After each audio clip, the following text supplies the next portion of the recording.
السلام عليكم ورحمة الله وبركاته. بسم الله الرحمن الرحيم.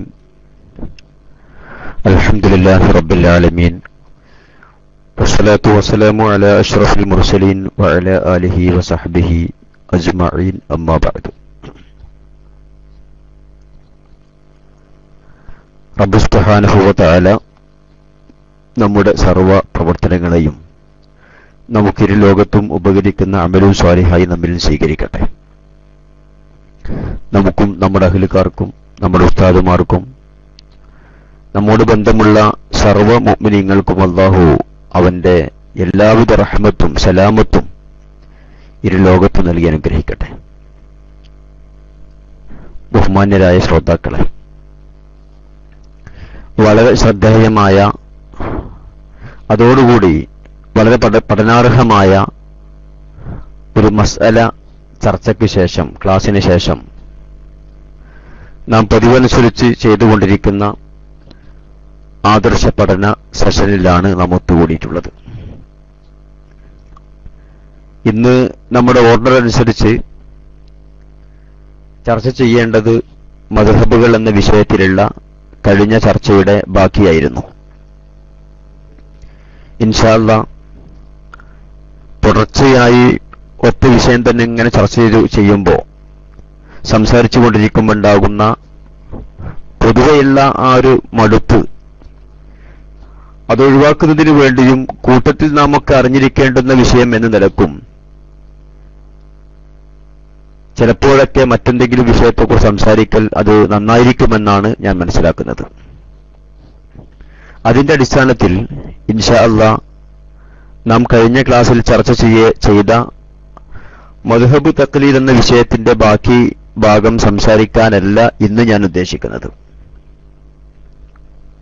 പരിശുദ്ധ ഖുർആനിലെ സൂറത്തുൻ നംലിലെ 82-ാമത്തെ ആയത്ത്,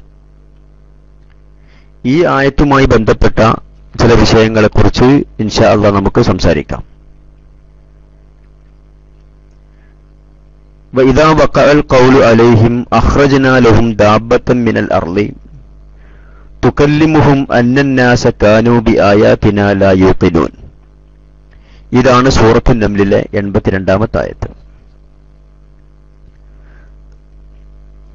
അന്ത്യദിനവുമായി ബന്ധപ്പെട്ടുകൊണ്ടുള്ള ഒരു വിഷയമാണ് അല്ലാഹു സുബ്ഹാനഹു വ തആല ഈ ആയത്തിലൂടെ നമ്മെ അറിയിക്കുന്നത്. യഥാർത്ഥത്തിൽ ഖിയാമത്ത് നാളിലുള്ള വിശ്വാസം, അന്ത്യദിനത്തിലുള്ള വിശ്വാസം നിർബന്ധമായും ഓരോരുത്തർക്കും ഉണ്ടാവേണ്ടുന്ന സംഗതിയാണ്. അല്ലാഹുവിലുള്ള വിശ്വാസം, നബി സല്ലല്ലാഹു അലൈഹി വസല്ലമ തങ്ങളിലുള്ള വിശ്വാസം, കൂട്ടത്തിൽ നിർബന്ധമായും വിശ്വസിക്കേണ്ടുന്ന ഒരു കാര്യമാണ് യൗമുൽ ഖിയാമയെക്കുറിച്ചുള്ള വിശ്വാസം. ഖിയാമത്ത് നാൾ ഉണ്ടാകുമെന്നും അതിനുശേഷം ഒരു പുനർജന്മം ഉണ്ടാകുമെന്നും ഹിസാബ് ഉണ്ടാകുമെന്നും സ്വർഗവും നരകവും ഇതെല്ലാം തന്നെ സത്യമാകുന്നു എന്നൊക്കെ വിശ്വസിക്കൽ അനിവാര്യമാണ്. എന്നാൽ അന്ത്യദിനവുമായി ബന്ധപ്പെട്ട ഒരു വിഷയമാണ് നംൽ സൂറത്തിലെ 82-ാമത്തെ ആയത്തിലൂടെ അല്ലാഹു സുബ്ഹാനഹു വ തആല പറയുന്നത്. ബിസ്മില്ലാഹിർ റഹ്മാനിർ റഹീം. വഇദാ വഖഅൽ ഖൗലു അലൈഹിം അഖ്റജ്നാ ലഹും ദാബത്തൻ മിനൽ അർളി തുകല്ലിമുഹും അന്നന്നാസ കാനൂ ബിആയാതിനാ ലാ യുഖിനൂൻ.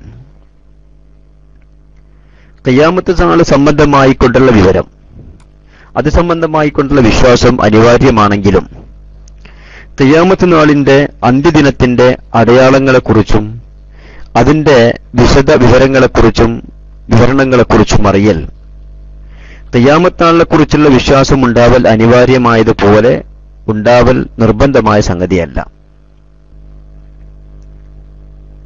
അല്ലാഹുവിന്റെ തൗഹീദിൽ വിശ്വസിക്കലും അന്ത്യദിനം സത്യമാകുന്നു, അത് സംഭവിക്കുമെന്ന് വിശ്വസിക്കലും അനിവാര്യമാണ്.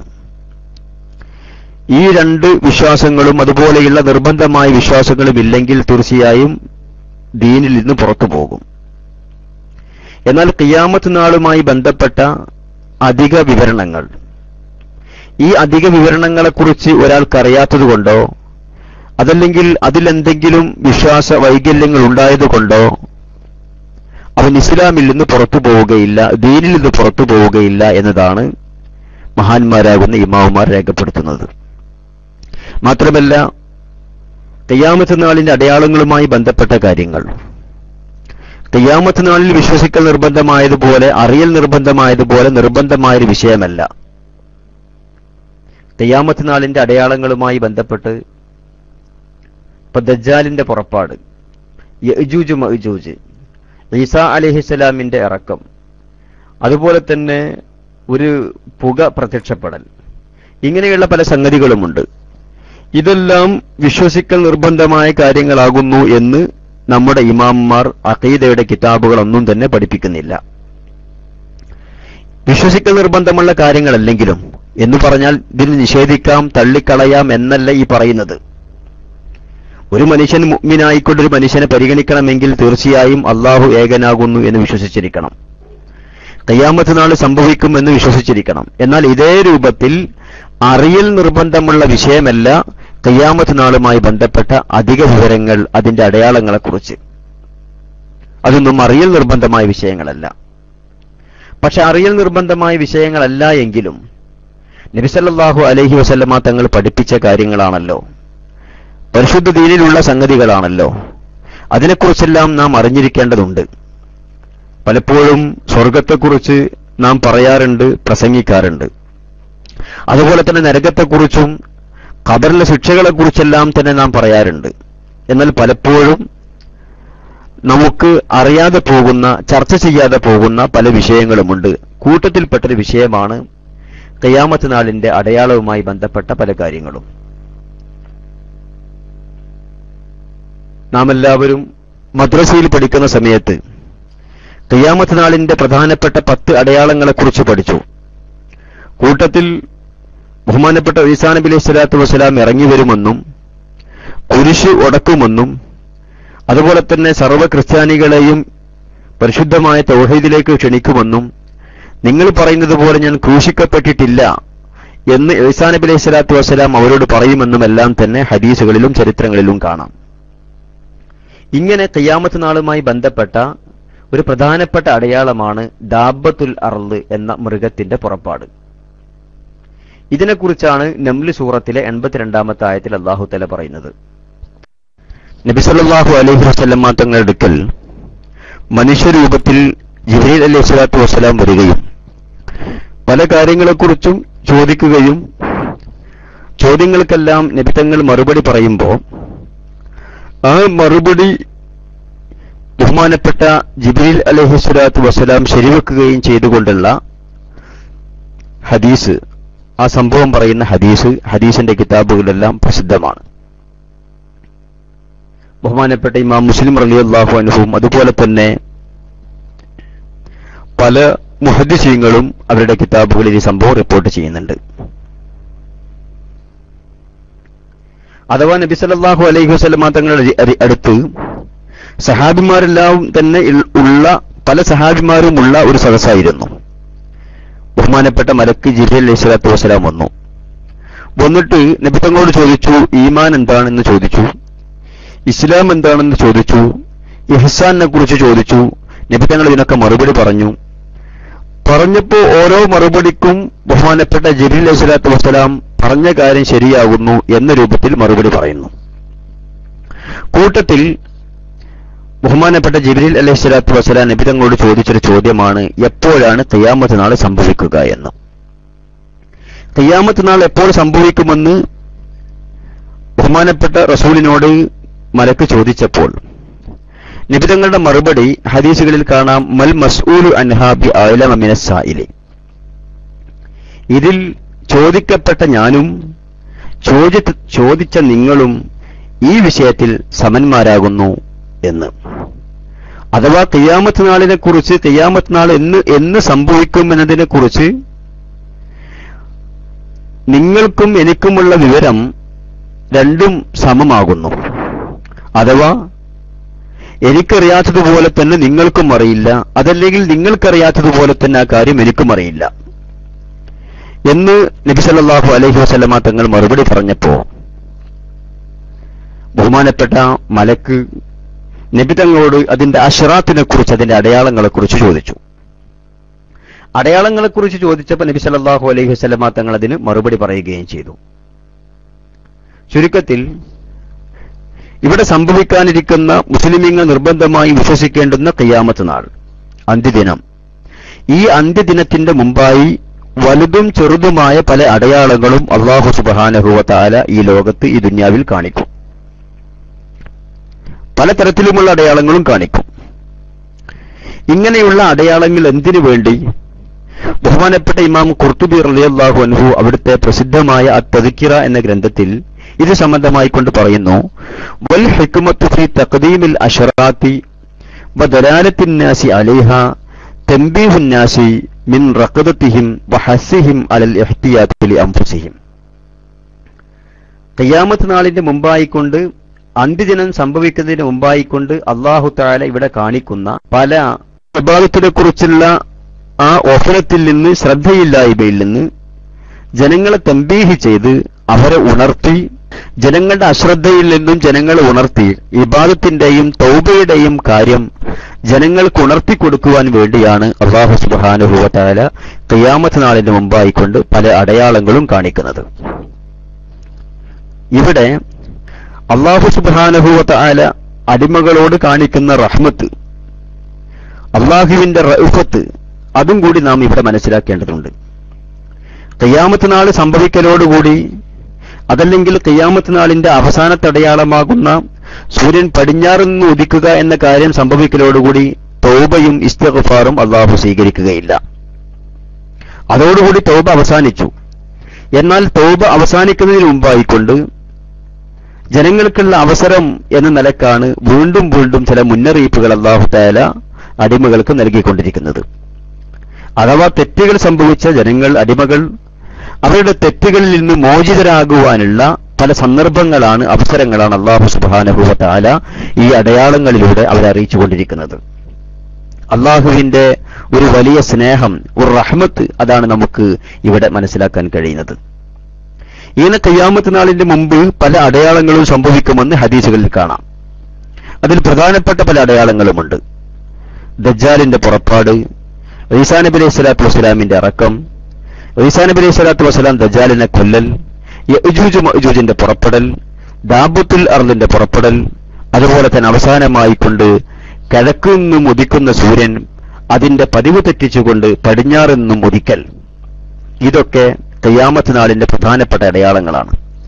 യഥാർത്ഥത്തിൽ ഇങ്ങനെയുള്ള അടയാളങ്ങളെക്കുറിച്ച് ഞാൻ നേരത്തെ പറഞ്ഞതുപോലെ മുമ്പ് മദ്രസ ബുക്കുകളിൽ നിന്ന് മനസ്സിലാക്കി എന്നതല്ലാതെ അധിക പേർക്കും ഇത് സംബന്ധമായിക്കൊണ്ട് വിവരങ്ങൾ ഉണ്ടാവുകയില്ല. മുമ്പ് ഞാൻ സൂചിപ്പിച്ചതുപോലെ ഓരോരുത്തരും നിർബന്ധമായി അറിഞ്ഞിരിക്കേണ്ട വിഷയങ്ങളല്ല ഇത് എങ്കിലും നമ്മുടെ ദീനിലുള്ള വിഷയങ്ങളാണല്ലോ, ദീനിലുള്ള കാര്യങ്ങളാണല്ലോ ഇതെല്ലാം തന്നെ. അപ്പോ ദജ്ജാൽ പുറപ്പെടും എന്ന് പറയുമ്പോൾ എന്താണ് ദജ്ജാൽ? ആരാണ് ദജ്ജാൽ? ദജ്ജാൽ എവിടെയാണ് വരിക? ദജ്ജാൽ വന്നുകൊണ്ട് എന്തൊക്കെ കാര്യങ്ങൾ ചെയ്യും? ഈസാ നബി അലൈഹി സ്വലാത്തു വസ്സലാം ഇറങ്ങുമെന്ന് പറയുമ്പോൾ അതെങ്ങനെയാണ് ഈസാ നബി അലൈഹി സ്വലാത്തു വസ്സലാമിന്റെ ഇറക്കം? എവിടെയായിരിക്കും ആ ഇറക്കം? ഈസാ നബി അലൈഹി സ്വലാത്തു വസ്സലാം ഇറങ്ങി വന്നിട്ട് എന്തൊക്കെയാണ് ഇവിടെ ചെയ്യുക? ദജ്ജാലിനെ കൊല്ലുമെന്ന് പറഞ്ഞാൽ അത് എവിടെ വെച്ചുകൊണ്ടുള്ള കൊല്ലലാണ്? അതുപോലെ തന്നെ യഅ്ജൂജ് മഅ്ജൂജിന്റെ പുറപ്പെടൽ, യഅ്ജൂജ് മഅ്ജൂജ് എന്നതുകൊണ്ട് ഉദ്ദേശിക്കുന്നത് എന്താണ്? ഇതെല്ലാം തന്നെ ശരീഅത്ത് എന്താണോ ഇത് സംബന്ധമായി കൊണ്ട് വിവരിച്ചിട്ടുള്ളത്, പഠിപ്പിച്ചിട്ടുള്ളത്, ആ രൂപത്തിൽ തന്നെ മനസ്സിലാക്കൽ വളരെ ആവശ്യമാണ്. നിർബന്ധമായ ഇൽമല്ലെങ്കിൽ നമുക്ക് അറിഞ്ഞിരിക്കേണ്ടുന്ന നമ്മുടെ ദീനിയായ വിഷയം എന്ന നിലക്ക് നാമൊക്കെ മനസ്സിലാക്കേണ്ടുന്ന കാര്യമാണിത്. ഇൻഷാ അല്ലാഹ് അല്ലാഹുവിന്റെ തൗഫീഖ് ഉണ്ടെങ്കിൽ ഓരോ വിഷയങ്ങളെക്കുറിച്ചും നമുക്ക് പല സന്ദർഭങ്ങളിലായിക്കൊണ്ട് സംസാരിക്കാം. അല്ലാഹു തൗഫീഖ് ചെയ്യട്ടെ.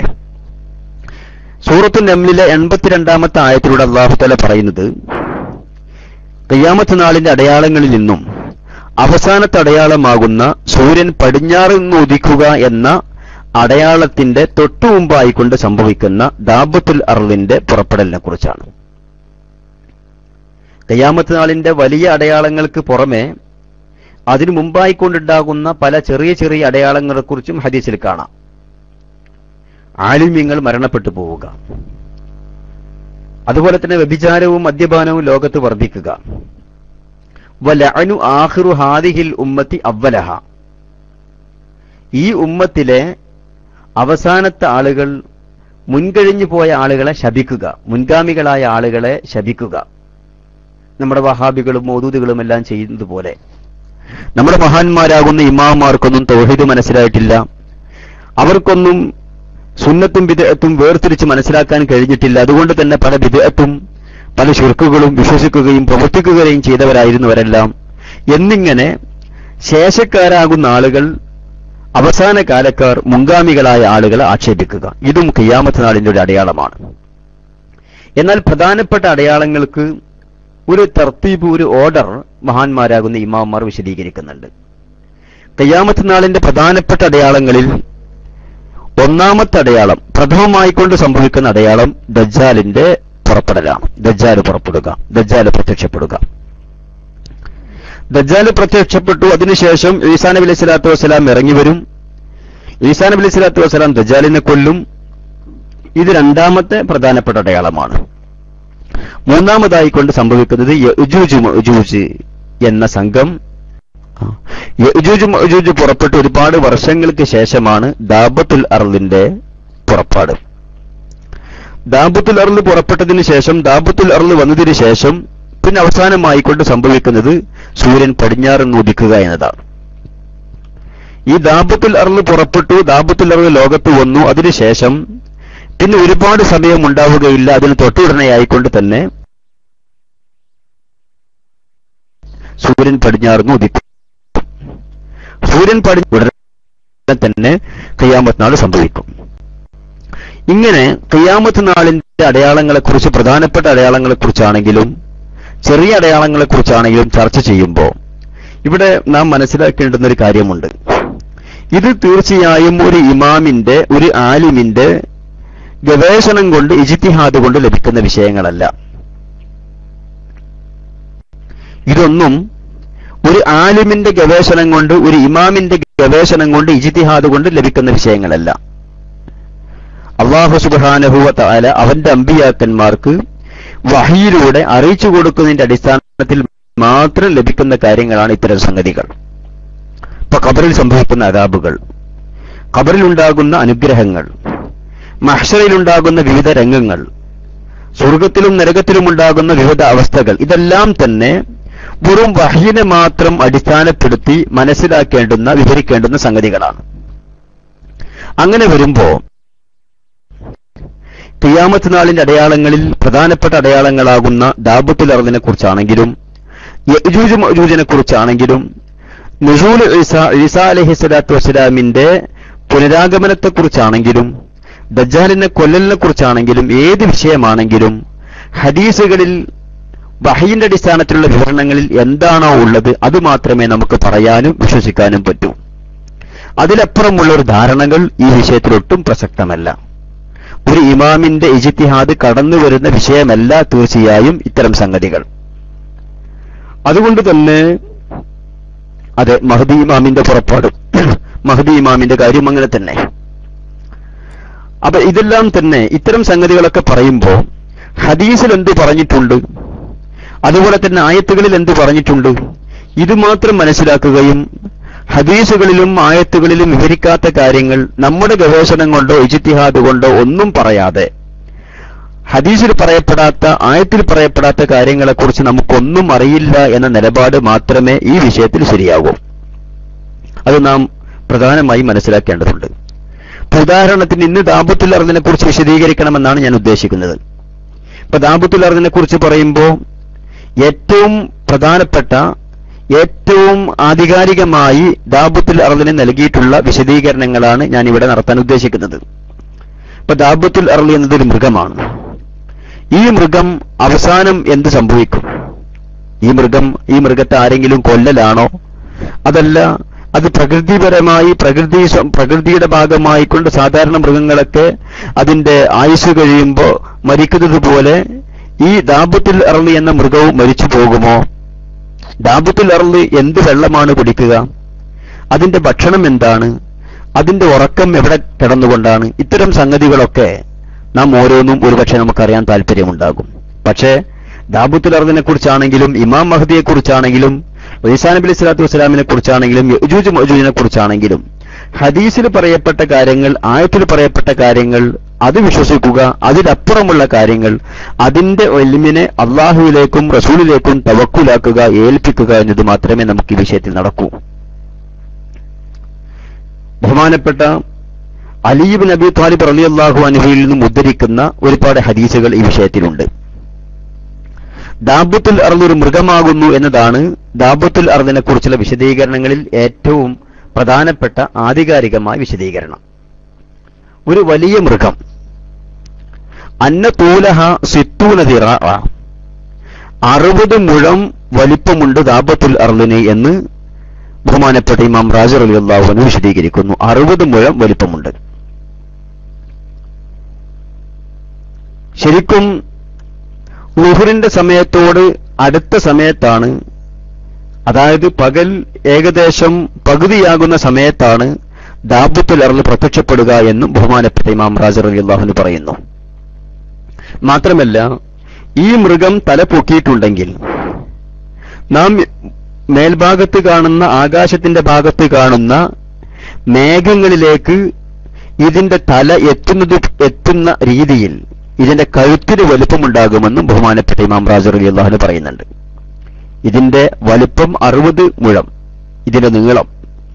എന്നാൽ ഇതിന്റെ കഴുത്ത്, ഇതിന്റെ തല പൊക്കിയാൽ മേഘത്തിലേക്ക് എത്തുന്ന അത്രയും കഴുത്തിന്റെ വലുപ്പമുണ്ടാകുമെന്ന് ബഹുമാനപ്പെട്ട ഇമാം അവറുകൾ പറയുന്നു. ബഹുമാനപ്പെട്ട അബൂ ഹുറൈറ റളിയല്ലാഹു അൻഹുവിൽ നിന്ന് ഉദ്ധരിക്കുന്ന ഒരു അസർ, ബഹുമാനപ്പെട്ട ഫഖ്റുദ്ദീൻ റാസി റളിയല്ലാഹു അൻഹു പറയുന്നു, മാ ബൈന ഖർനൈഹ ഫർസഖുൽ റാകിബി.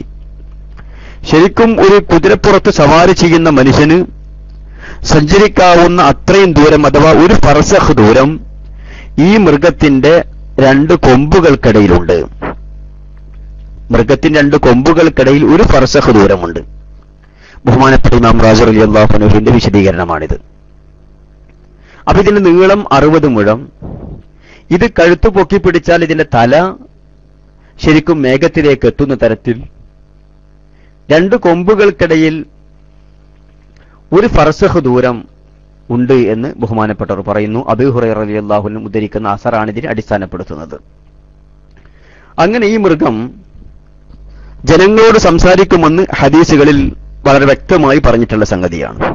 ആയത്തിലും പറഞ്ഞല്ലോ, തുകല്ലിമുഹും, ദാബത്തുൽ അർളി എന്ന ഈ മൃഗം ജനങ്ങളോട് സംസാരിക്കും.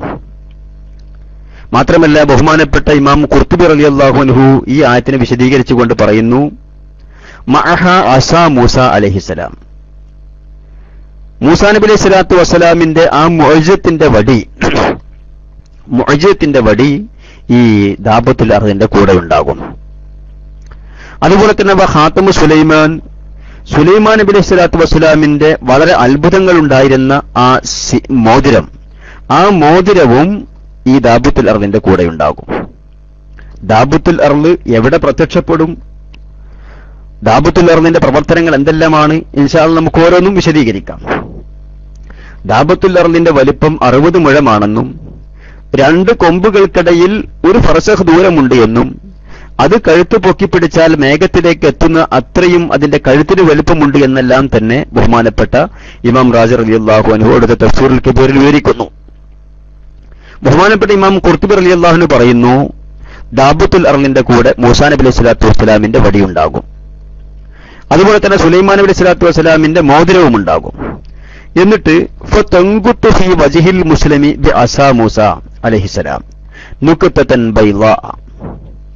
ഈ മൃഗം, ഈ ദാബത്തുൽ അർളി എന്ന ഈ ഭീകര മൃഗം, ഈ വലിയ മൃഗം മുസ്ലിമായ മനുഷ്യന്റെ മുഖത്ത് ഈ വടി കൊണ്ട് ഒരു അടയാളമിടും, ഒന്ന് കുത്തും.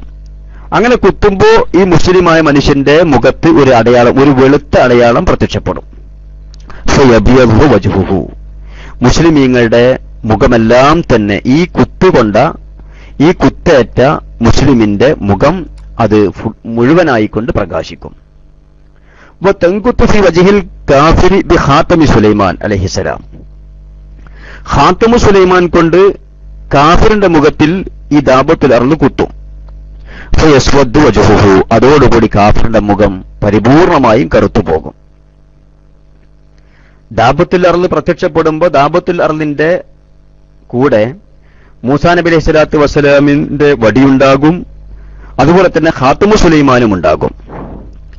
മുസ്ലിമീങ്ങളുടെ മുഖത്ത് ഈ വടി കൊണ്ട് കുത്തുകയും അതിനെ തുടർന്നുകൊണ്ട് ഒരു വെളുത്ത കല മുഖത്ത് പ്രത്യക്ഷപ്പെടുകയും പിന്നീട് മുഖം മുഴുവനും പ്രകാശിക്കുകയും ചെയ്യും.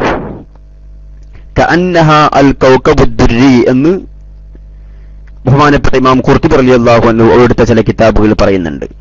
അഥവാ പ്രകാശിക്കുന്ന നല്ല തിളങ്ങുന്ന ഒരു നക്ഷത്രത്തെ പോലെയാകും മുഅ്മിനിന്റെ മുഖം. അതുപോലെ തന്നെ ഖാത്തമു സുലൈമാൻ കൊണ്ട് കാഫിറിന്റെ മുഖത്ത് കുത്തും. കാഫിറിന്റെ മുഖത്ത് കുത്തലോടുകൂടി കാഫിറിന്റെ മുഖം മുഴുവനും കറുത്തുപോകും. ഈ മൃഗത്തെക്കുറിച്ച് പറയുന്നു, ലാ യുദ്രിക്കുഹാ ത്വാലിബുൻ വലാ യൻജു മിൻഹാ ഹാരിബുൻ. ഈ മൃഗത്തെ ആരെങ്കിലും അന്വേഷിച്ച് നടന്നാൽ ഒരു പക്ഷേ കണ്ടെത്തണമെന്നില്ല. വലാ യൻജു മിൻഹാ ഹാരിബുൻ. ഈ ദാബത്തുൽ അർളി എന്ന ഈ ഭീകര മൃഗത്തിൽ നിന്ന് ആരെങ്കിലും പേടിച്ച് രക്ഷപ്പെടുന്നെങ്കിൽ, ഓടിപ്പോകുന്നെങ്കിൽ അവർക്ക് രക്ഷപ്പെടാൻ സാധിക്കുകയുമില്ല. ആരെങ്കിലും ഈ മൃഗത്തെ അന്വേഷിച്ച് നടന്നാൽ ഒരു പക്ഷേ കണ്ടെത്തണമെന്നില്ല. എന്നാൽ ഇതിൽ നിന്ന് പേടിച്ചുകൊണ്ട് ആരെങ്കിലും ഓടിപ്പോവുകയാണെങ്കിൽ രക്ഷപ്പെടുകയുമില്ല. ബഹുമാനപ്പെട്ട ഇമാം ഖുർത്തുബി റളിയല്ലാഹു അൻഹു തന്നെ വിശദീകരിക്കുന്നു, ഹത്താ ഇന്ന റജുല ലയതഅവ്വദു മിൻഹാ ബിസ്സലാത്തി. ഈ മൃഗത്തെ ഞാൻ കാണല്ലേ, ഈ മൃഗത്തെ ഞാൻ കാണുന്ന സ്ഥിതി ഉണ്ടാവല്ലേ എന്ന് അള്ളാഹുവിനോട് കാവലിനെ തേടിക്കൊണ്ട് പേടിച്ചുകൊണ്ട് പലരും നിസ്കരിക്കും. എന്തിനു വേണ്ടിയാണ് നിസ്കരിക്കുന്നത്? ഈ മൃഗത്തിൽ നിന്ന് കാവലിനെ തേടിക്കൊണ്ട്. ഈ മൃഗത്തിൽ നിന്ന് കാവലിനെ തേടിക്കൊണ്ട് നിസ്കരിക്കുമ്പോ ഫതഅതീഹി മിൻ ഖൽഫിഹി ഫതഖൂലു യാ ഫുലാൻ അൽ ആന തുസല്ലി. നിസ്കരിച്ചുകൊണ്ടിരിക്കുന്ന ഈ മൃഗത്തെ തൊട്ട് കാവലിനെ തേടി നിസ്കരിച്ചുകൊണ്ടിരിക്കുന്ന മനുഷ്യന്റെ പിൻഭാഗത്തുകൂടി പെട്ടെന്ന് ഈ മൃഗം പ്രത്യക്ഷപ്പെടുകയും എന്നിട്ട് ഈ മൃഗം നിസ്കരിക്കുന്ന മനുഷ്യനോട് പറയും, യാ ഫുലാൻ അൽ ആന തുസല്ലി. അല്ലയോ മനുഷ്യ, നീ ഇപ്പോ എന്നെ തൊട്ട് കാവലിനെ തേടിക്കൊണ്ട് നിസ്കരിക്കുകയാണോ എന്ന് ചോദിക്കുകയും മുഖത്ത് മൂസാ നബി അലൈഹി സ്വലാത്തു വസ്സലാമിന്റെ വടികൊണ്ട് കുത്തുകയും അതിനെ തുറന്നുകൊണ്ട് ഈ മനുഷ്യന്റെ മുഖം വെളുക്കുകയും ചെയ്യുമെന്ന് ബഹുമാനപ്പെട്ട ഇമാം ഖുർത്തുബി റളിയല്ലാഹു അൻഹു വിശദീകരിക്കുന്നു. അഥവാ ദാബത്തുൽ അർള് പ്രത്യക്ഷപ്പെടലോടുകൂടി ശരിക്കും മുഅ്മിനും കാഫിറും തമ്മിലുള്ള ഒരു വേർതിരിവ് ദുന്യാവിൽ വെച്ചുകൊണ്ട് തന്നെ നടക്കും. പ്രത്യക്ഷത്തിൽ തന്നെ വേർതിരിയും. മുഅ്മിനീങ്ങൾക്ക് നല്ല പ്രകാശിക്കുന്ന മുഖം, പ്രകാശമുള്ള ബദറിനെ പോലെയുള്ള മുഖം, കാഫിറുകൾക്കോ കറുത്തിരുണ്ട മുഖം. ഇത് രണ്ടും ഉണ്ടാകുന്നത് മുഅ്മിനീങ്ങളെ മൂസാ നബി അലൈഹി സ്വലാത്തു വസ്സലാമിന്റെ വടി കൊണ്ട് കുത്തുകയും ഖാത്തമു സുലൈമാൻ കൊണ്ട് കാഫിറുകളുടെ മുഖത്ത് കുത്തുകയും ചെയ്യുമ്പോഴാണ് ഇങ്ങനെ സംഭവിക്കുന്നത്. ബഹുമാനപ്പെട്ട ഇമാം ഖുർത്തുബി തന്നെ പറയുന്നുണ്ട്, മൂസാ നബി അലൈഹി സ്വലാത്തു വസ്സലാമിന്റെ വടി കൊണ്ട് കുത്തും, അതുപോലെ തന്നെ ഖാത്തമു സുലൈമാൻ കൊണ്ട് കുത്തും. ഇതിനു പുറമെ മുഅ്മിനീങ്ങളുടെ മുഖത്തേക്ക് ഈ ദാബത്തുൽ അർള് ഊതും. അതുപോലെ തന്നെ കാഫിറിന്റെ മുഖത്തേക്കും ദാബത്തുൽ അർള് ഊതും. മുഅ്മിനിന്റെ മുഖത്തേക്ക് ഈ ദാബത്തുൽ അർള് എന്ന ഈ ഭീകര മൃഗം ഊതലോടുകൂടി മുഅ്മിനിന്റെ മുഖം പ്രകാശിക്കും. അതുപോലെ തന്നെ കാഫിറിന്റെ മുഖം കറുക്കുകയും ചെയ്യും. അപ്പൊ ദാബത്തുൽ അർള് മുസ്ലിമായ മനുഷ്യരെയും മുഅ്മിനീങ്ങളെയും കാഫിറുകളെയും സമീപിക്കുകയും അവരുടെ മുഖത്തേക്ക് ഊതുകയും ഖാത്തമു സുലൈമാൻ കൊണ്ടും ഈ വടി കൊണ്ടും കുത്തുകയും ചെയ്യലോടുകൂടി മുഅ്മിനീങ്ങളുടെ മുഖം വെളുക്കുകയും കാഫിരീങ്ങളുടെ മുഖം കറുക്കുകയും ചെയ്യും. ബഹുമാനപ്പെട്ട ഇമാം റാസി റളിയല്ലാഹു അൻഹും ഇബ്നു കസീർ റളിയല്ലാഹു അൻഹു എല്ലാം തന്നെ വിശദീകരിക്കുന്നുണ്ട്, ഹത്താ ഇന്നൻ നാസ യതബായഊന ഫിൽ അസ്വാഖ് ബികം യാ ദാ മുഅ്മിൻ ബികം ദാ യാ കാഫിർ. ഇന്ന് ആളുകളെ നാം പരസ്പരം കാണുമ്പോൾ ഒരാൾ മുനാഫിഖാണോ ഫാസിഖാണോ മുഅ്മിനാണോ കാഫിറാണോ എന്നൊന്നും കൃത്യമായി തിരിച്ചറിയണമെന്നില്ല. എന്നാൽ ദാബത്തുൽ അർള് വരലോടുകൂടി മുഅ്മിൻ ആരാണ്, കാഫിർ ആരാണ്, ഫാസിഖ് ആരാണ് എന്നെല്ലാം തന്നെ വ്യക്തമായി തിരിച്ചറിയാൻ സാധിക്കും. അങ്ങാടികളിൽ വെച്ചുകൊണ്ട് പരസ്പരം ഇടപാടുകൾ നടത്തുന്ന സമയത്ത് ബികം ദായ മുഅ്മിൻ ബികം ദായ കാഫിർ എന്നിങ്ങനെ മുഅ്മിനെ കാഫിറെ എന്നിങ്ങനെ പരസ്പരം വേർതിരിച്ച് വിളിക്കാൻ സാധിക്കുന്ന രീതിയിൽ തന്നെ മുഅ്മിനിന്റെയും കാഫിറിന്റെയും ഇടയിൽ വേർതിരിക്കപ്പെടുമെന്നാണ് ബഹുമാനപ്പെട്ട ഇബ്നു കസീർ റളിയല്ലാഹു അൻഹു പറയുന്നത്. വീണ്ടും പറയുന്നു, വഹത്താ ഇന്ന അഹ്ലൽ ബൈത്തി യജ്ലിസൂന അലാ മാഇദതിഹിം ഫയഅരിഫൂന മുഅ്മിനഹും മിൻ കാഫിരിഹിം. ഒരു കുടുംബത്തിലെ ആളുകൾ ഭക്ഷണം കഴിക്കാൻ വേണ്ടി ഒന്നിച്ചിരിക്കുന്ന സമയത്ത് ആ കുടുംബത്തിൽപ്പെട്ട മുഅ്മിനീങ്ങളും കാഫിരീങ്ങളും ഫാസിഖീങ്ങളും ആരാണെന്ന് വരെ ആ കുടുംബത്തിന് തിരിച്ചറിയാൻ സാധിക്കും. എന്നിട്ട് തഖൂലു ലഹുമുദ്ദാബത്തു അബ്ശിർ അൻത മിൻ അഹ്ലിൽ ജന്ന വയാ ഫുലാൻ അൻത മിൻ അഹ്ലിൻ നാർ.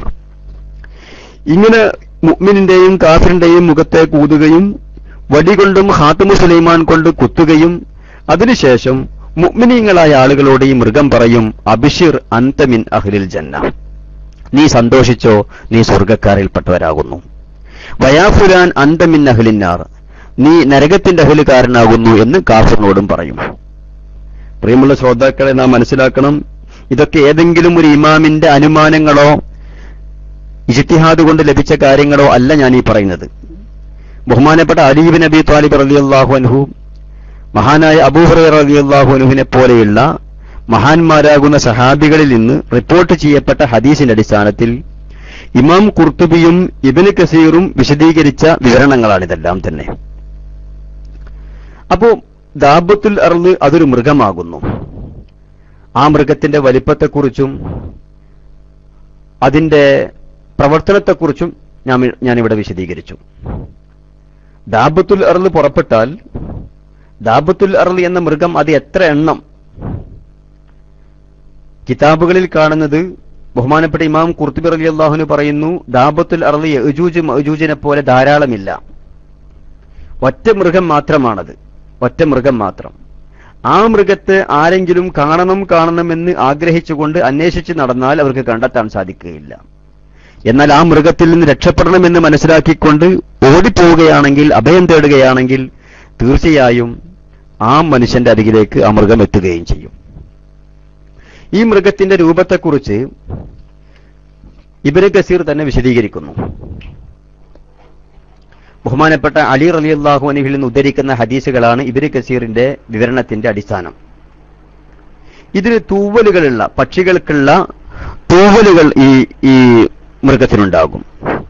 അതുപോലെ തന്നെ നല്ല മൃദുവായ രോമങ്ങളും ഉണ്ടാകും. കാളകൾക്കുള്ളതുപോലെയുള്ള കുളമ്പുണ്ടാകും. ബഹുമാനപ്പെട്ട അലി ഇബ്നു അബീ ത്വാലിബ് റളിയല്ലാഹു അൻഹുവിന്റെ വിശദീകരണ പ്രകാരം ഈ മൃഗത്തിന് വാലില്ല. പക്ഷേ ബഹുമാനപ്പെട്ട അബൂ ഹുറൈറ റളിയല്ലാഹു അൻഹുവിൽ നിന്നും റിപ്പോർട്ട് ചെയ്യുന്ന ചില ഹദീസുകളുടെ അടിസ്ഥാനത്തിൽ ഇബ്നു കസീർ തന്നെ പറയുന്നു, ഇതിന് ആടിന്റെ വാല് പോലെയുള്ള ഒരു വാലുണ്ടാവുന്നതാണ്. അതുപോലെ തന്നെ മറ്റു മൃഗങ്ങളിൽ നിന്ന് വ്യത്യസ്തമായിക്കൊണ്ട് ഈ മൃഗത്തിന് താടിയുണ്ടാകും. കാളയുടെ തലയാണ് ഇതിന്റെ തലയുടെ രൂപം, കണ്ണ് പന്നിയുടെ കണ്ണിന്റെ രൂപവും, ആനയുടെ ചെവിയും കസ്തൂരിമാനിന്റെ കൊമ്പും ഒട്ടകപ്പക്ഷിയുടെ പെരടി പോലെയുള്ള പെരടിയും, ഇതിന്റെ നെഞ്ചിന്റെ ഭാഗം, ഹൃദയത്തിന്റെ ഭാഗം സിംഹത്തിന്റെ രൂപവും, പുള്ളിപ്പുലിയുടെ കളറും, പൂച്ചയുടെ ഊര പോലെയുള്ള ഊരയും, അതുപോലെ തന്നെ സാധാരണ പശുവിനെ പോലെ, പോത്തിനെ പോലെ, കാളകളെപ്പോലെ 4 കാല് ഉള്ള അവസ്ഥയിലാണ് ഈ മൃഗത്തിന്റെ രൂപം. ഓരോ കാലിന്റെയും കിണപ്പുകൾക്കിടയിൽ 12 മുഴം വലിപ്പമുണ്ടാകുമെന്നും ഹദീസുകളിൽ കാണാം. 12 മുഴം. അപ്പൊ 4 കാല് തന്നെ നല്ല പൊക്കമുള്ള ഒരു മൃഗമാണിത്. ഇതിന്റെ പെരടിയുടെ വലിപ്പത്തെക്കുറിച്ച് ഞാൻ മുമ്പ് പറഞ്ഞല്ലോ. മേഘങ്ങളിലേക്ക് തല ഉയർത്തിപ്പിടിക്കാൻ സാധിക്കുന്ന തരത്തിൽ ഇതിന്റെ പെരടിക്ക് വലിപ്പമുണ്ടാകും. ഈ ദാബത്തുൽ അർളി എന്ന ഈ മൃഗം, നംല് സൂറത്തിലെ 82-ാമത്തെ ആയത്തിൽ പറഞ്ഞ ഈ മൃഗം, അത് എവിടെ നിന്നാണത് പുറപ്പെടുക? ബഹുമാനപ്പെട്ട ഇമാം ഖുർത്തുബി തന്നെ വിശദീകരിക്കുന്നു. ബഹുമാനപ്പെട്ട അബ്ദുല്ലാഹി ഇബ്നു ഉമർ റളിയല്ലാഹു അൻഹു പറഞ്ഞതായ ഒരു സംഭവം, ലൗ ശിഅ്തു അൻ അളഅ ഖദമി അല മൗളിഇ ഖുറൂജിഹാ ലഫഅൽതു. നബി സല്ലല്ലാഹു അലൈഹി വസല്ലമ തങ്ങൾ ഒരിക്കലുമെന്ന് ബഹുമാനപ്പെട്ടവർ പറയുന്നു. നബി സല്ലല്ലാഹു അലൈഹി വസല്ലമ തങ്ങൾ പറയുന്നുണ്ട്, ലഹാ സലാസു ഖറജാത്തിൻ മിനദ് ദഹർ, 3 സമയങ്ങളിലായിക്കൊണ്ടാണ് ദാബത്തുൽ അർളിന്റെ പുറപ്പാടുണ്ടാവുക. ഫതഖറുജു ഖറജതൻ മിൻ അഖ്സൽ ബാദിയ, മക്കയുടെ ആളൊഴിഞ്ഞ ഭാഗത്തു നിന്നും, ഒരു മലയോട് അടുത്ത ഭാഗത്തു നിന്നും ഒരിക്കൽ ദാബത്തുൽ അർദ് പുറപ്പെടും. പക്ഷേ വലാ യദ്ഖുലു ദിക്റുഹ അൽ ഖറിയ. അങ്ങനെ ദാബത്തുൽ അർദ് പുറപ്പെടുമ്പോ ഈ മൃഗം, ഇങ്ങനൊരു മൃഗം പ്രത്യക്ഷപ്പെടുന്നുണ്ട് എന്ന വിവരം മക്കയിലോ അതുപോലെയുള്ള പട്ടണങ്ങളിലേക്ക് എത്തുകയില്ല. സുമ്മ തംകുനു, പിന്നെ പ്രത്യക്ഷപ്പെട്ട മൃഗം അപ്രത്യക്ഷമാകും. സമനൻ ത്വീല, ഒരുപാട് കാലം അപ്രത്യക്ഷമാകും. സുമ്മ തഖ്റുജു ഖറജത്തൻ ഉഖറ, പിന്നെ വീണ്ടും പ്രത്യക്ഷപ്പെടും. ഫയഉലു ദിക്റുഹാ ഫി അഹ്ലിൽ ബാദിയത്തി.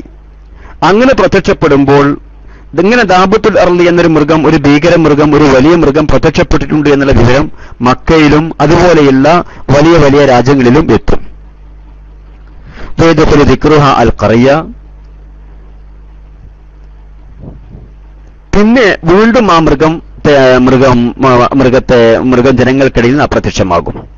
പിന്നെ അതിനുശേഷം മൂന്നാമതായിക്കൊണ്ടാണ് ദാബത്തുൽ അർള് പ്രത്യക്ഷപ്പെടുന്നതും മുഅ്മിനീങ്ങളുടെയും അതുപോലെ തന്നെ കാഫിരീങ്ങളുടെയും ഇടയിലുള്ള വേർതിരിവ് വരുത്തുന്നത് എന്നുമാണ് ബഹുമാനപ്പെട്ട ഇബ്നു കസീർ റളിയല്ലാഹു അൻഹു പറയുന്നത്. മക്കയിൽ നിന്നും ആളൊഴിഞ്ഞ ഭാഗത്ത്, ഒരു മലയോട് ചേർന്ന ഭാഗത്തായിക്കൊണ്ട് ആദ്യം ദാബത്തുൽ അർള് പ്രത്യക്ഷപ്പെടും. ബഹുമാനപ്പെട്ട ഇമാം റാസി റളിയല്ലാഹു അൻഹു പറയുന്നുണ്ട്,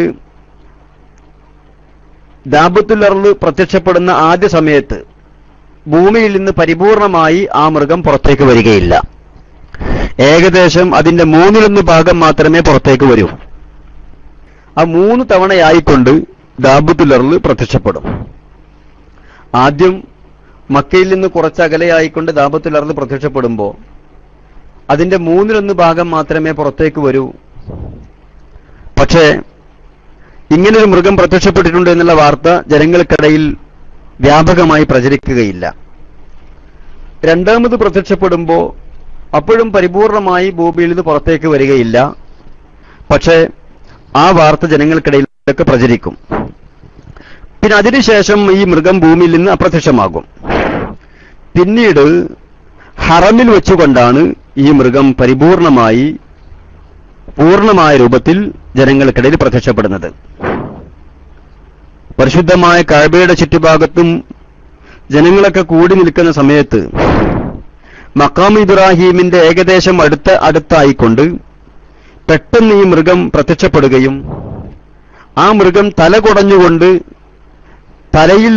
തലയിലുള്ള മണ്ണൊക്കെ അവിടെ കൂടി ആളുകളുടെ ദേഹത്തിലേക്ക് തെറിപ്പിക്കുകയും ചെയ്യുന്ന സമയത്ത് ഫാസിഖീങ്ങളും കാഫിരീങ്ങളുമായ ആളുകൾ പേടിച്ച് ഓടിപ്പോകുമെന്നും മുഅ്മിനീങ്ങളായ ആളുകൾ അവിടെ തന്നെ നിൽക്കുമെന്നും ബഹുമാനപ്പെട്ട ഇബ്നു കസീർ റളിയല്ലാഹു അൻഹു അലി ഇബ്നു അബീ ത്വാലിബ് റളിയല്ലാഹു അൻഹുവിൽ നിന്നും ഉദ്ധരിക്കുന്ന ഹദീസുകളെ അടിസ്ഥാനപ്പെടുത്തിക്കൊണ്ട് പറയുന്നു.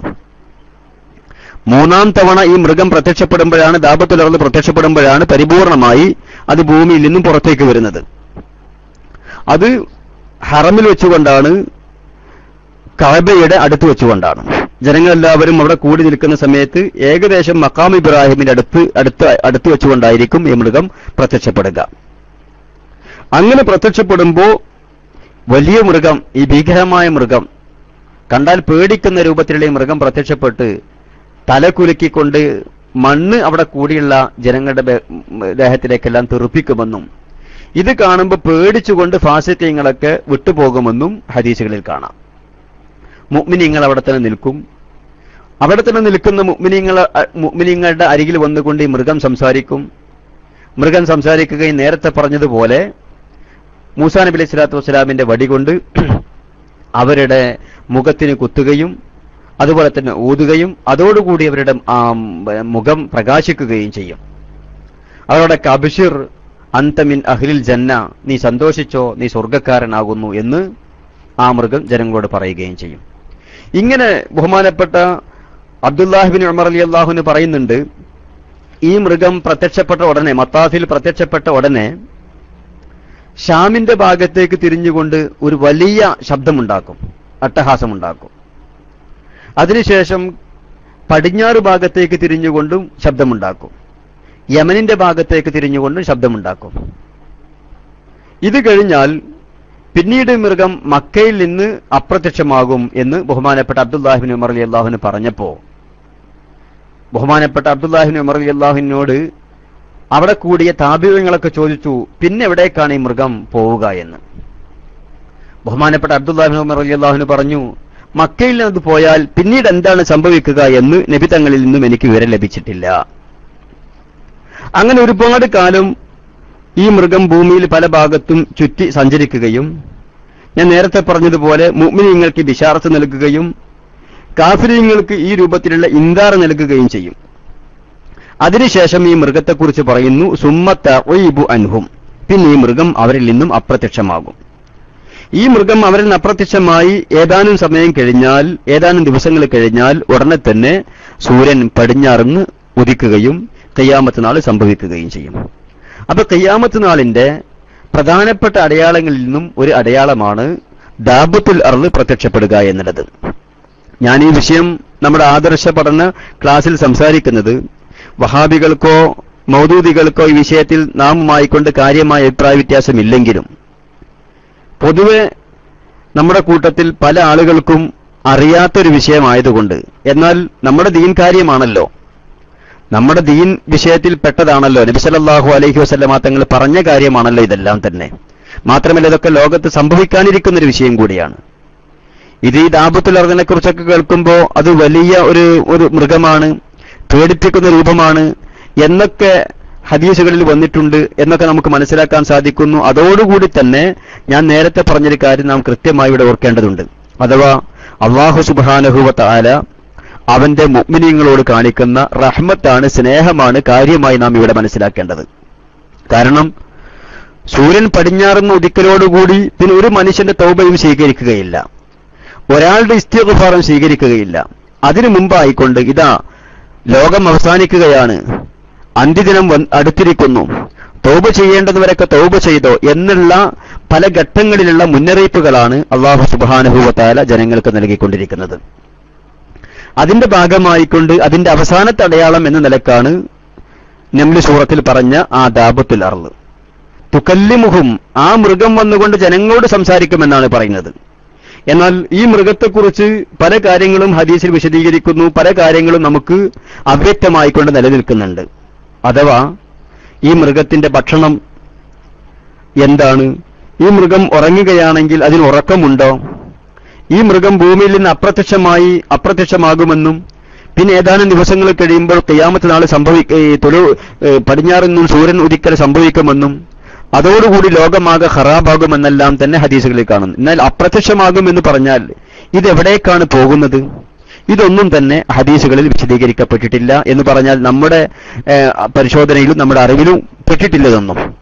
അങ്ങനെയുള്ള സംഗതികളെല്ലാം തന്നെ അത് സംബന്ധമായിക്കൊണ്ട് എന്തെങ്കിലും അഭിപ്രായം പറയുക എന്നുള്ളത് നമുക്ക് പറ്റാത്ത കാര്യമാണ്. കാരണം ഞാൻ നേരത്തെ പറഞ്ഞതുപോലെ ഒരു ഇമാമിന്റെ അഭിപ്രായങ്ങൾക്കോ ഗവേഷണങ്ങൾക്കോ ഒട്ടും പ്രസക്തിയില്ലാത്ത വെറും ഹദീസുകളെ മാത്രം മാനദണ്ഡമാക്കേണ്ടുന്ന ഒരു വിഷയമാണിത്.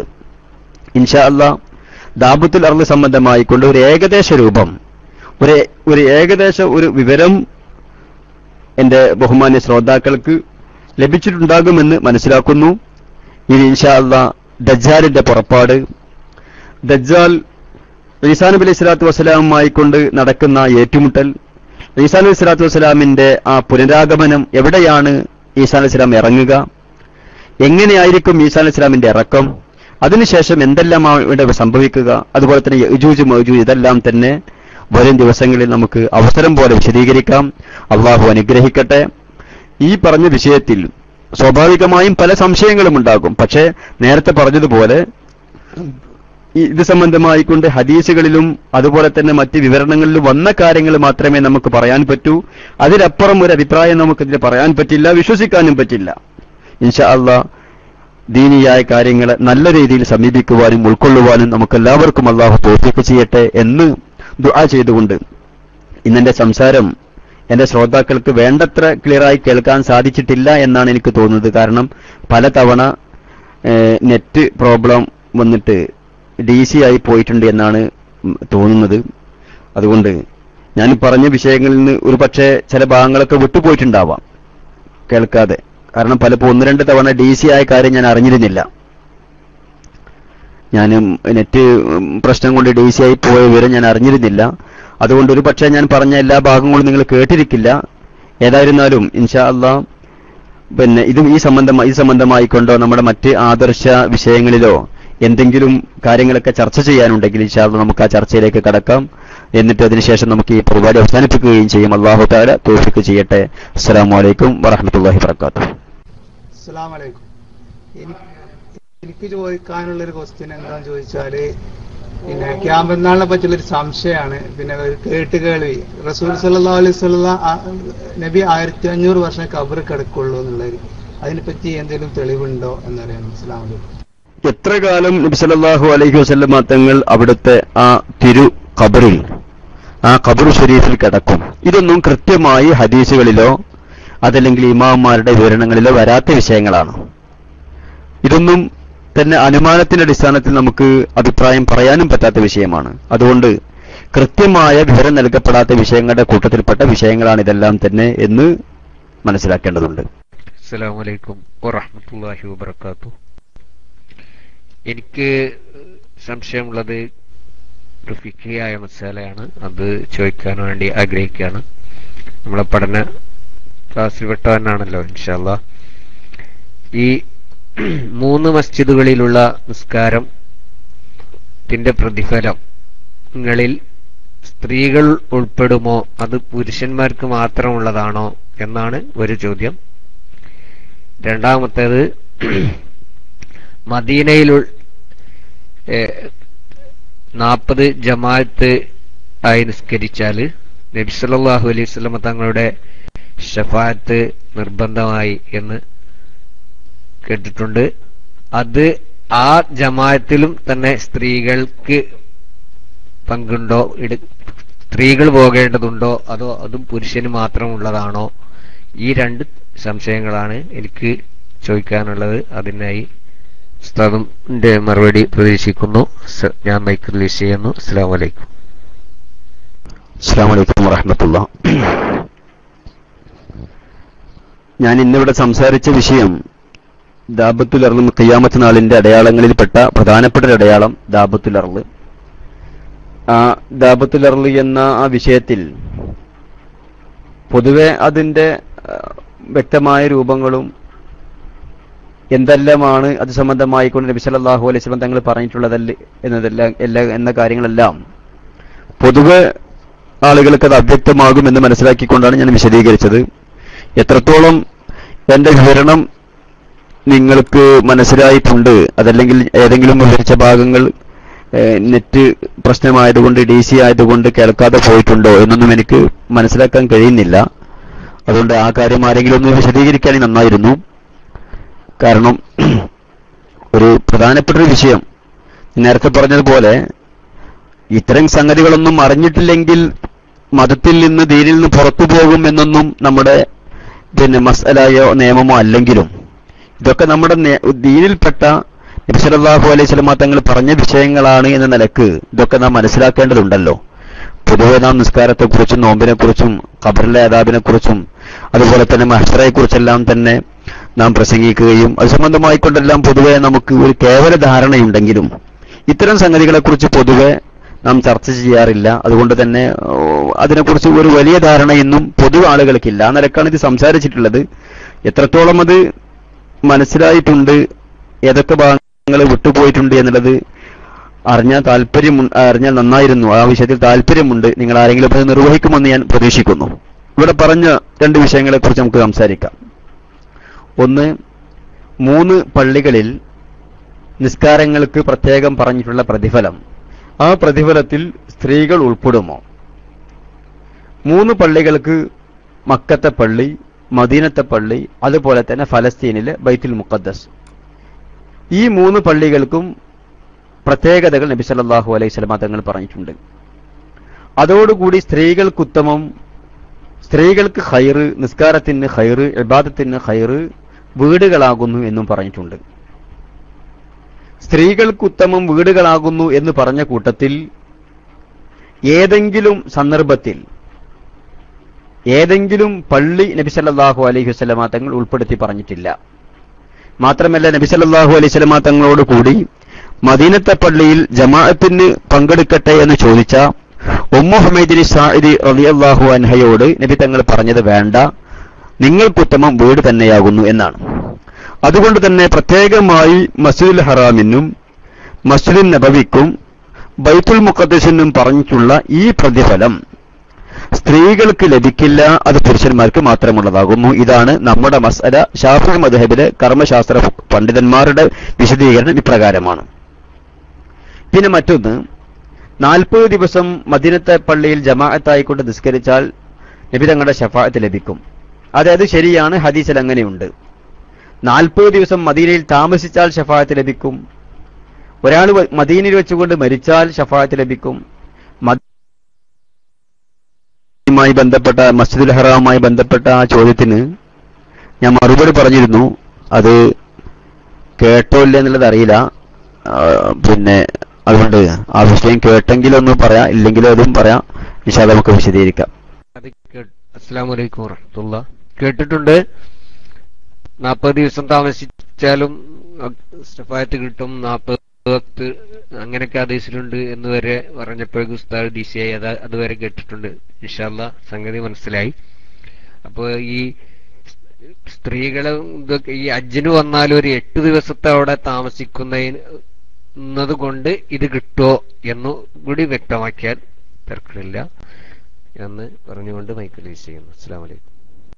നേരത്തെ ദാബത്തുൽ അർളുമായി ബന്ധപ്പെട്ട് പറഞ്ഞതുപോലെ 40 ദിവസം താമസിച്ചാൽ ശഫാഅത്ത് ലഭിക്കുമെന്ന് ഹദീസുകളിലുണ്ട്. ഇനി ആ 40 എന്നുള്ളത് 30 ദിവസമായാലോ അല്ലെങ്കിൽ 20 ദിവസമായാലോ 10 ദിവസമായാലോ ലഭിക്കുമോ? ഇതൊക്കെ നമുക്ക് പറയണമെങ്കിൽ നബി സല്ലല്ലാഹു അലൈഹി വസല്ലം തങ്ങൾ പറഞ്ഞെങ്കിൽ മാത്രമേ പറയാൻ പറ്റൂ. കാരണം ഇത് പ്രത്യേകമായ ഒരു സവാബുമായി ബന്ധപ്പെട്ട വിഷയമാണല്ലോ. പ്രത്യേകമായ സവാബുമായി ബന്ധപ്പെട്ട വിഷയമാണെങ്കിലും ഇഖാബുമായി ബന്ധപ്പെട്ട വിഷയമാണെങ്കിലും അങ്ങനെയുള്ള കാര്യങ്ങളെല്ലാം തന്നെ വഹീന്റെ അടിസ്ഥാനത്തിൽ മാത്രം മനസ്സിലാക്കാൻ സാധിക്കുന്ന വിഷയങ്ങളാണ്. ഹദീസുകളിൽ 40 ദിവസത്തെ കാര്യം മാത്രമേ പറഞ്ഞിട്ടുള്ളൂ. മറ്റ് വിഷയങ്ങൾ ഹദീസിൽ പറഞ്ഞതായിക്കൊണ്ട് എന്റെ ശ്രദ്ധയിൽപ്പെട്ടിട്ടില്ല. അസ്സലാമു അലൈക്കും വറഹ്മത്തുള്ളാഹി വബറകാതുഹു. ഉസ്താദിന്റെ ചോദ്യം എന്ന് പറഞ്ഞു കഴിഞ്ഞാൽ ലോകാവസാനത്തെ കുറിച്ചായിരുന്നു ഉസ്താദിന്റെ ക്ലാസ് നടന്നിരുന്നത്. ഞാൻ ചോദിക്കാൻ ഉദ്ദേശിക്കുന്നത്, ലോകാവസാനം ഞാനൊരു പ്രസംഗത്തിൽ കേട്ടതാണ്, 1-2 പ്രസംഗത്തിൽ കേട്ടു. ഞാനൊരു സദസ്സിൽ അത് പറഞ്ഞപ്പോൾ അത് വല്ലാതെ എന്നെ ആക്ഷേപിക്കുകയും ചെയ്തിരുന്നു. അപ്പൊ നമ്മുടെ ഇസ്ലാമിക സദസ്സിനെ അത് ചോദിക്കാൻ പറ്റും എന്ന് എനിക്ക് അതിൽ കൂടി മനസ്സിലാവുകയും ചെയ്തു. ലോകാവസാനത്തിന്റെ ഒരു ഭാഗമാണ് മതപ്രഭാഷണ സദസ്സിൽ നിന്ന് കേട്ടതാണ്. അപ്പൊ ഒരു ഡൗട്ട് ഉസ്താദിന് തീർത്തു തരിക ഇൻഷാ അല്ലാഹ്. സ്ത്രീകള് ഡ്രൈവിംഗ് ചെയ്യുന്നത് ഇസ്ലാം ഹറാമാക്കിയിട്ടില്ല എന്നാണ് എന്റെ വിശ്വാസമെങ്കിലും സ്ത്രീകൾ ഡ്രൈവിംഗ് ചെയ്യുന്നത് ലോകാവസാനത്തിന്റെ ഒരു ഭാഗമല്ലേ എന്നുള്ളതാണ് എന്റെ ചോദ്യം. മറ്റുള്ള കാര്യങ്ങളൊക്കെ ഇൻഷാ അല്ലാഹ് സ്റ്റേജിൽ പരിപാടി അതൊക്കെ അതിന്റെ ഒരു ഭാഗമാണെന്നാണ് ആ മതപ്രഭാഷണ ക്ലാസ്സിൽ ഞാൻ കേട്ടത്. അത് തന്നെയാണ് സത്യമെന്നാണ് ഞാൻ ഉൾക്കൊള്ളുന്നതും. ഈ വിഷയം ഇതേപോലെ ഒരു നെറ്റ് ഹാളിൽ പറഞ്ഞപ്പം വളരെ രൂക്ഷമായ ഒരു വിമർശനങ്ങൾ നേരിട്ടത് കൊണ്ടാണ് ഈ സദസ്സിന് അതിന് വ്യക്തമായ ഒരു മറുപടി അൽഹംദുലില്ലാഹ് ഞാൻ പ്രതീക്ഷിക്കുന്നു. ഞാൻ മൈക്ക് കൈമാറുന്നു. അസ്സലാമു അലൈക്കും. ഹലോ, അസ്സലാമു അലൈക്കും വറഹ്മത്തുള്ളാഹി. സ്ത്രീകൾ അധികരിക്കുക, അതുപോലെ തന്നെ വ്യഭിചാരം വർദ്ധിക്കുക, മദ്യപാനം വർദ്ധിക്കുക, അതുപോലെ വാദ്യോപകരണങ്ങളുമായി കൊണ്ടുള്ള ബന്ധപ്പെടൽ അധികരിക്കുക, സ്ത്രീകളുടെ പാട്ട്, ഡാൻസ് പോലെയുള്ള കാര്യങ്ങൾ അധികരിക്കുക, ഇതൊക്കെ തീർച്ചയായും ഖിയാമത്ത് നാളിന്റെ അടയാളങ്ങളായിക്കൊണ്ട് നബി സല്ലല്ലാഹു അലൈഹി വസല്ലം തങ്ങൾ പറഞ്ഞിട്ടുണ്ട്. പൊതുവെ സ്ത്രീകളുടെ പൊതുവായുള്ള രംഗപ്രവേശനം ഇത് വർദ്ധിക്കുന്നതിന്റെ ഭാഗമായിക്കൊണ്ടുള്ള ഒരു സംഗതി തന്നെയാണ് സ്ത്രീകൾ ഡ്രൈവിംഗ് ചെയ്യലായിരുന്നാലും, അതുപോലെ തന്നെ സ്ത്രീകൾ പൊതുനിരത്തിലൂടെ പഴയ കാലത്തൊന്നും ഇല്ലാത്ത രീതിയിൽ അങ്ങനെ യാത്ര ചെയ്യുക, ഇങ്ങനെയുള്ള സംഗതികളെല്ലാം തന്നെ. ഇതൊക്കെ ഓരോ വിഷയങ്ങളെയും വളരെ കൃത്യമായി കർമ്മശാസ്ത്ര നിയമം വെച്ചുകൊണ്ട് സമീപിക്കുകയാണെങ്കിൽ ഒരുപക്ഷെ ഹറാമാണ് എന്നൊന്നും പറയാൻ പറ്റില്ലെങ്കിലും ഇതൊക്കെ സ്ത്രീകളുടെ പൊതുവെയുള്ള ഒരു രംഗപ്രവേശനത്തിന്റെ ഭാഗമായിക്കൊണ്ട് തന്നെയാണ് എന്ന് ഏതൊരാൾക്കും മനസ്സിലാക്കാൻ കഴിയുന്ന കാര്യമാണ്. ഇങ്ങനെ സ്ത്രീകളുടെ പൊതുവെയുള്ള ഈ പരിധിവിട്ട രംഗപ്രവേശനം ഇതാണല്ലോ തീർച്ചയായും ലോകത്തുള്ള വ്യഭിചാരം പോലെയുള്ള സർവ്വ ഫസാദുകൾക്കും നിമിത്തമായി തീരുന്നത്. അതാണെങ്കിലോ തീർച്ചയായും ഖിയാമത്ത് നാളിന്റെ ലക്ഷണമാകുന്നു എന്ന് നബി സല്ലല്ലാഹു അലൈഹി വസല്ലം തങ്ങൾ പറയുകയും ചെയ്തിട്ടുണ്ട്. അതുകൊണ്ട് തന്നെ സ്ത്രീകൾ ഡ്രൈവ് ചെയ്യലായിരുന്നാലും സ്ത്രീകൾ വളരെ വളരെ പിന്നെ മുമ്പ് കാലങ്ങളിലൊന്നും ഇല്ലാത്ത രൂപത്തിൽ വളരെ സ്വതന്ത്രരായിക്കൊണ്ട് ഫ്രീ ആയിക്കൊണ്ട് റോഡുകളിലൂടെ അതുപോലെ തന്നെ മറ്റ് ഭാഗങ്ങളിലേക്കെല്ലാം യാത്ര ചെയ്യുക, ഷോപ്പിങ്ങിന് പോവുക, ഇതെല്ലാം കർമ്മശാസ്ത്രത്തിന്റെ കൃത്യമായ നിയമങ്ങൾ വെച്ചുകൊണ്ട് സമീപിക്കുമ്പോൾ ഒരുപക്ഷെ ഹറാമാണ് എന്നൊന്നും പറയാൻ സാധിക്കുന്നില്ലെങ്കിലും ഇതൊക്കെ പൊതുവെ ഇത്തരം സംഗതികളുടെ തുടക്കമാണ്. അതിന്റെ ആ വിഷയം അത്തരം സംഗതികളുമായി ബന്ധപ്പെട്ട കാര്യമാകുന്നു എന്ന് ഏതൊരു നിഷ്പക്ഷമതിക്കും മനസ്സിലാക്കാൻ സാധിക്കുന്ന കാര്യമാണ്. അതുകൊണ്ട് അത്തരം സംഗതികളെല്ലാം തന്നെ ശർഇന്റെ വീക്ഷണപ്രകാരം നിരുത്സാഹപ്പെടുത്തപ്പെടേണ്ടതും നബി സല്ലല്ലാഹു അലൈഹി വസല്ലം തങ്ങൾ ഖിയാമത്ത് നാളിന്റെ അടയാളമായിക്കൊണ്ട് പറഞ്ഞ വിഷയങ്ങളുടെ ആമുഖമായിക്കൊണ്ടും തുടക്കമായിക്കൊണ്ടും തന്നെയാണ് നാം മനസ്സിലാക്കേണ്ടത്. അൽഹംദുലില്ലാഹ് ഉസ്താദേ, കുറച്ചു മുമ്പ് എന്റെ മുന്നിലുള്ളവരെ പൊരുത്തപ്പെടണം. അൽഹംദുലില്ലാഹ്, ഇതിന് ഞാൻ വളരെ സന്തോഷിക്കുകയാണ്. കാരണം ഈ ഉത്തരം തന്നെയാണ് സത്യം എന്നാണ്. അപ്പോൾ എന്നോട് അവർ പറഞ്ഞത്, ഉസ്താദുമാര് വയല് പറയുന്ന സദസ്സിൽ നിന്ന് പലതും പറയും, അവരുടെ ആവേശം മൂത്തിട്ട് അവരെന്തും സംസാരിക്കും. എന്റെ എന്ന് പറഞ്ഞാൽ എന്നോട് സംസാരിക്കുന്ന കക്ഷി നെറ്റ് സൗണ്ടിലുള്ള ആ വ്യക്തി പറയുന്നത് എന്റെ കുടുംബത്തിൽ ഇത്ര പെണ്ണുങ്ങൾ പറതയിട്ട് കണ്ണു മാത്രം കാണിച്ചുകൊണ്ട് ഡ്രൈവിംഗ് ചെയ്യുന്നുണ്ടെന്ന് എന്നൊക്കെയാണ് പറഞ്ഞത്. പക്ഷെ അൽഹംദുലില്ലാഹ് അവർ പറഞ്ഞു ഡ്രൈവറെ വെച്ചാ പ്രശ്നമാണ്. ഞാൻ പഠിച്ചത് രീതി ഉസ്താദ് തന്നെ അത് പറഞ്ഞത്. അൽഹംദുലില്ലാഹ്, കാരണം ഇസ്ലാമിക് ലോകാവസാനത്തിന്റെ ഒരു ഭാഗം ഞാൻ ഡ്രൈവിംഗ് ഹറാമാന്ന് അവിടെ പറഞ്ഞില്ല. പക്ഷെ അവരെന്നോട് പറഞ്ഞത് നിന്റെ വീട്ടിലൊരു കാറുണ്ടെങ്കിൽ ആ കാറിന് നിന്റെ പെങ്ങളിയോ ഭാര്യയോ ആ ഒരു ഉദ്ദേശത്തിലായിരുന്നു സംസാരം. പക്ഷെ ഇതാണ് സത്യം. അപ്പൊ ഞാൻ ഒരു ക്ലിപ്പ് എടുത്തു കൊടുക്കാൻ പറഞ്ഞപ്പോഴാണ് അവരെന്നോട് പറഞ്ഞത്, ഉസ്താദുമാർക്ക് തോന്നുന്ന ആവേശത്തിൽ സ്റ്റേജിൽ നിന്ന് പ്രസംഗിക്കും, അതൊന്നും നമ്മൾ ഉൾക്കൊണ്ടിട്ട് ഫലമില്ല എന്നാണ് പറഞ്ഞത്. അൽഹംദുലില്ലാഹ്, എപ്പോഴും എനിക്ക് വേണ്ടി ദുആ ചെയ്യണം, ദീനിന് വേണ്ടി, ദീൻ മുറുക്കെ പിടിക്കാൻ വേണ്ടി ദുആ ചെയ്യണം, ദീനിന് വേണ്ടിയും ആരോഗ്യത്തിന് വേണ്ടിയും ഈ സദസ്സിലുള്ള എല്ലാ ആലിമീങ്ങളും ഉസ്താദുമാരും നിങ്ങൾക്ക് വേണ്ടി ദുആ ചെയ്യണം എന്ന് പറഞ്ഞുകൊണ്ട് ഞാൻ നിർത്തുന്നു. ഈ ഉത്തരം എന്നും ഉസ്താദ് അറിയുന്നവർക്ക് പറഞ്ഞു കൊടുക്കുകയും ചെയ്യണമെന്ന് ഒരിക്കൽ കൂടി പറഞ്ഞ് ഞാൻ നിർത്തുന്നു. അസ്സലാമു അലൈക്കും. ഗഫൂർ ഉസ്താദ് റൈസാൻ ചെയ്തിട്ടുണ്ട്, എനിക്ക് എടുക്കാൻ പറ്റുന്നതിനോട് ഏതായാലും അടുത്ത് ഞാൻ അതുകൊണ്ട് തന്നെ എടുത്തത്. എനിക്ക് രണ്ട് സംശയങ്ങൾ. ഒന്ന് ദാവത്തുൽ അർളിനെ കുറിച്ച് തന്നെ. ദാവത്തുൽ അർള് ഒരു മൃഗമാണോ? അങ്ങനെയെങ്കിൽ അതെങ്ങനെ ലോകം മുഴുവൻ എങ്ങനെയാണ് സഞ്ചരിക്കുന്നത് എന്നാണ് ഒരു സംശയം.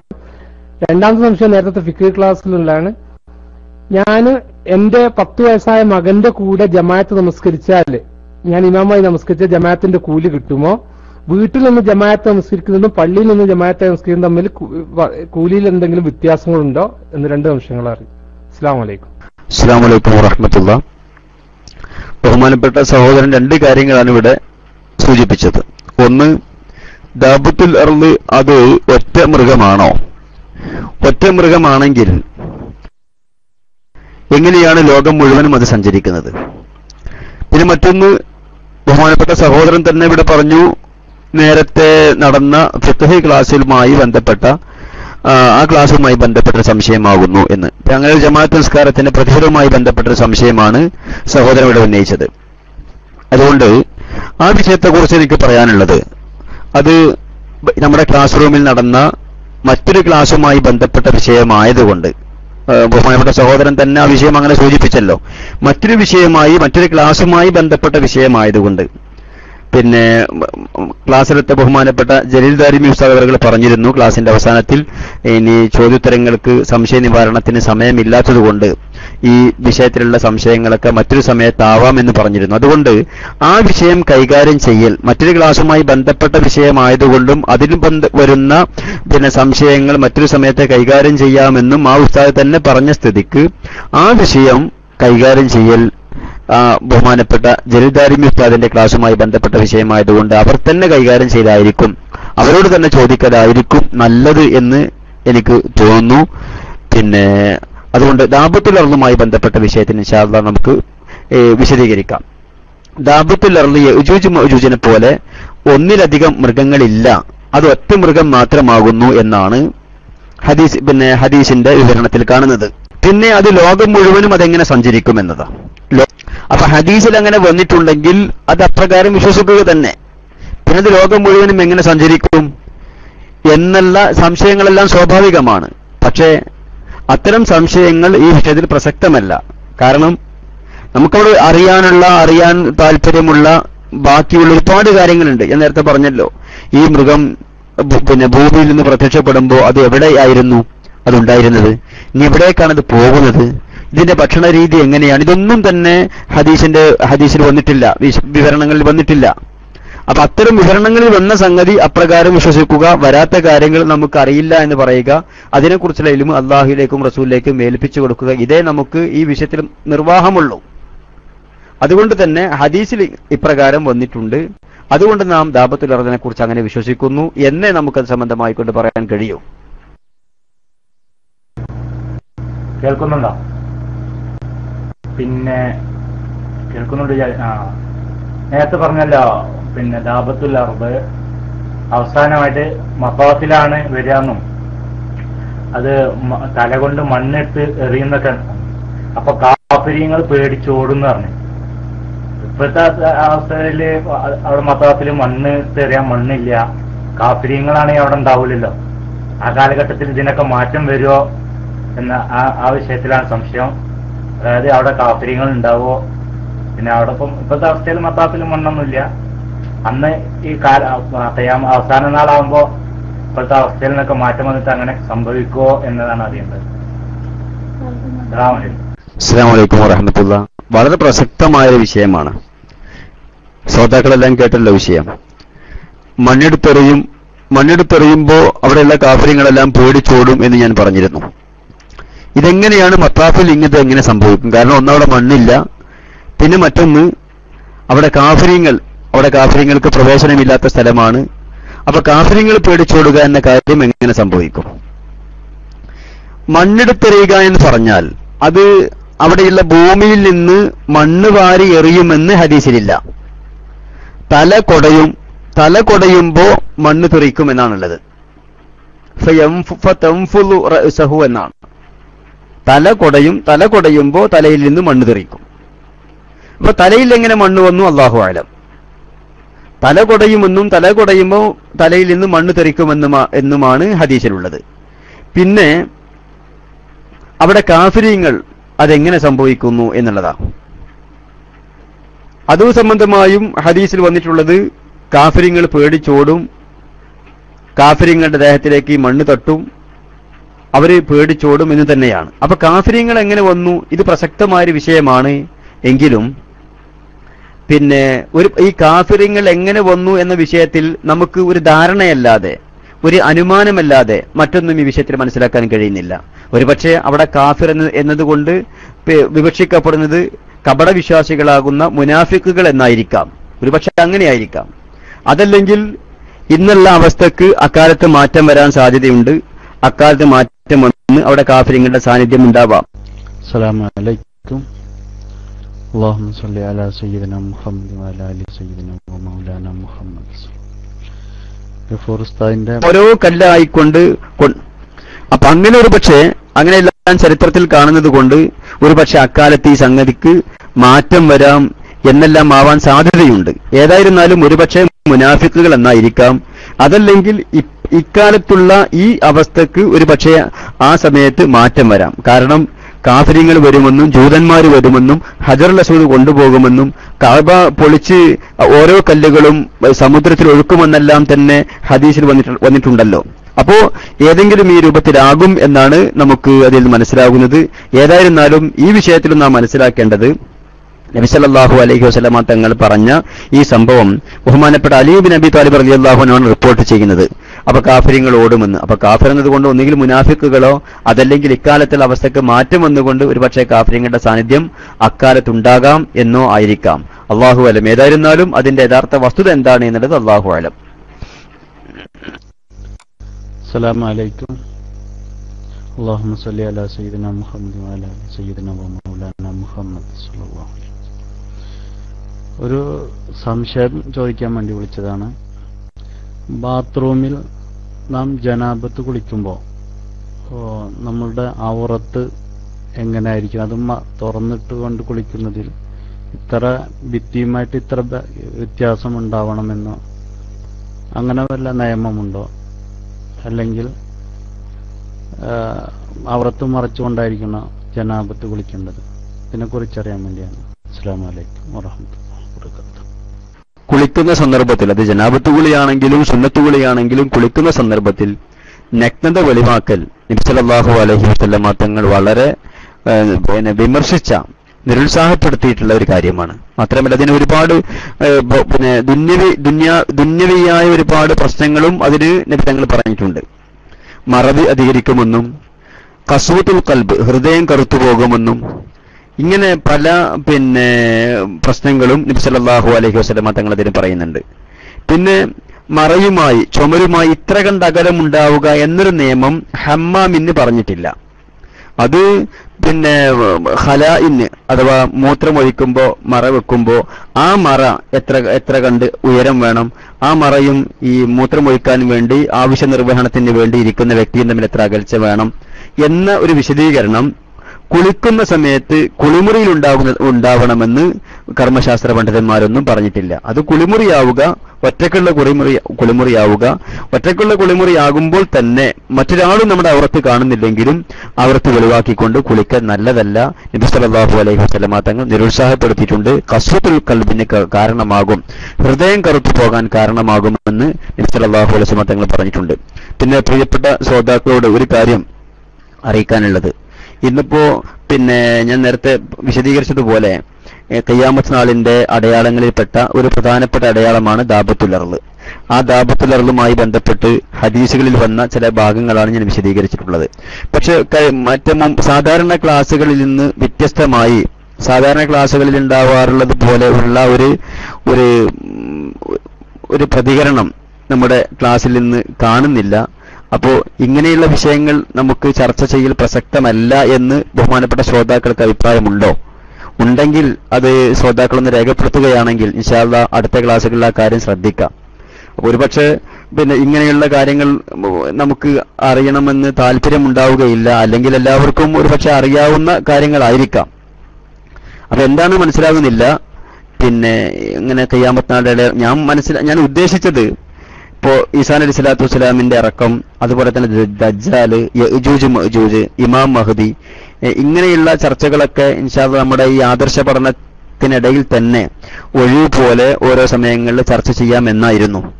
പക്ഷെ ഇന്നത്തെ ഈ ക്ലാസ്സിന് ശേഷമുള്ള ഈ ചർച്ചയും ക്ലാസ്സിന്റെ സമയത്തുള്ള ഈ പ്രതികരണവും എല്ലാം തന്നെ കാണുമ്പോൾ മനസ്സിലാകുന്നത് ഇങ്ങനെയുള്ള ചർച്ചകൾ അത്ര ഒരു ആവശ്യമില്ല, അല്ലെങ്കിൽ പ്രസക്തമല്ല എന്നാണ്.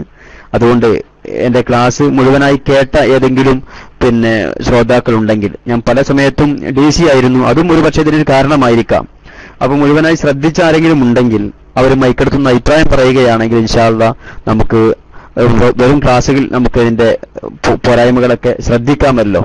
ബഹുമാനപ്പെട്ട ശ്രോതാക്കൾ സഹകരിക്കണമെന്ന് വളരെ വിനയത്തോടുകൂടി ഞാൻ അറിയിക്കുകയാണ്. അസ്സലാമു അലൈക്കും വറഹ്മത്തുള്ളാഹി വബറകാതുഹു. ഉസ്താദ് വളരെ നല്ല ക്ലാസ് ആയിരുന്നു. മറ്റൊരുപാട് ചർച്ചകൾ നമ്മൾ എപ്പോഴും കേട്ടുകൊണ്ടേയിരിക്കുന്ന, പലരും ചർച്ച ചെയ്യുന്ന ക്ലാസ്സുകളാണ്. പക്ഷെ ഈ ക്ലാസ് ഞങ്ങൾ വളരെ അപൂർവങ്ങളിൽ അപൂർവം എല്ലാവരും അത് കേട്ട് ആകെ തരിച്ചിരിക്കുകയാണ്.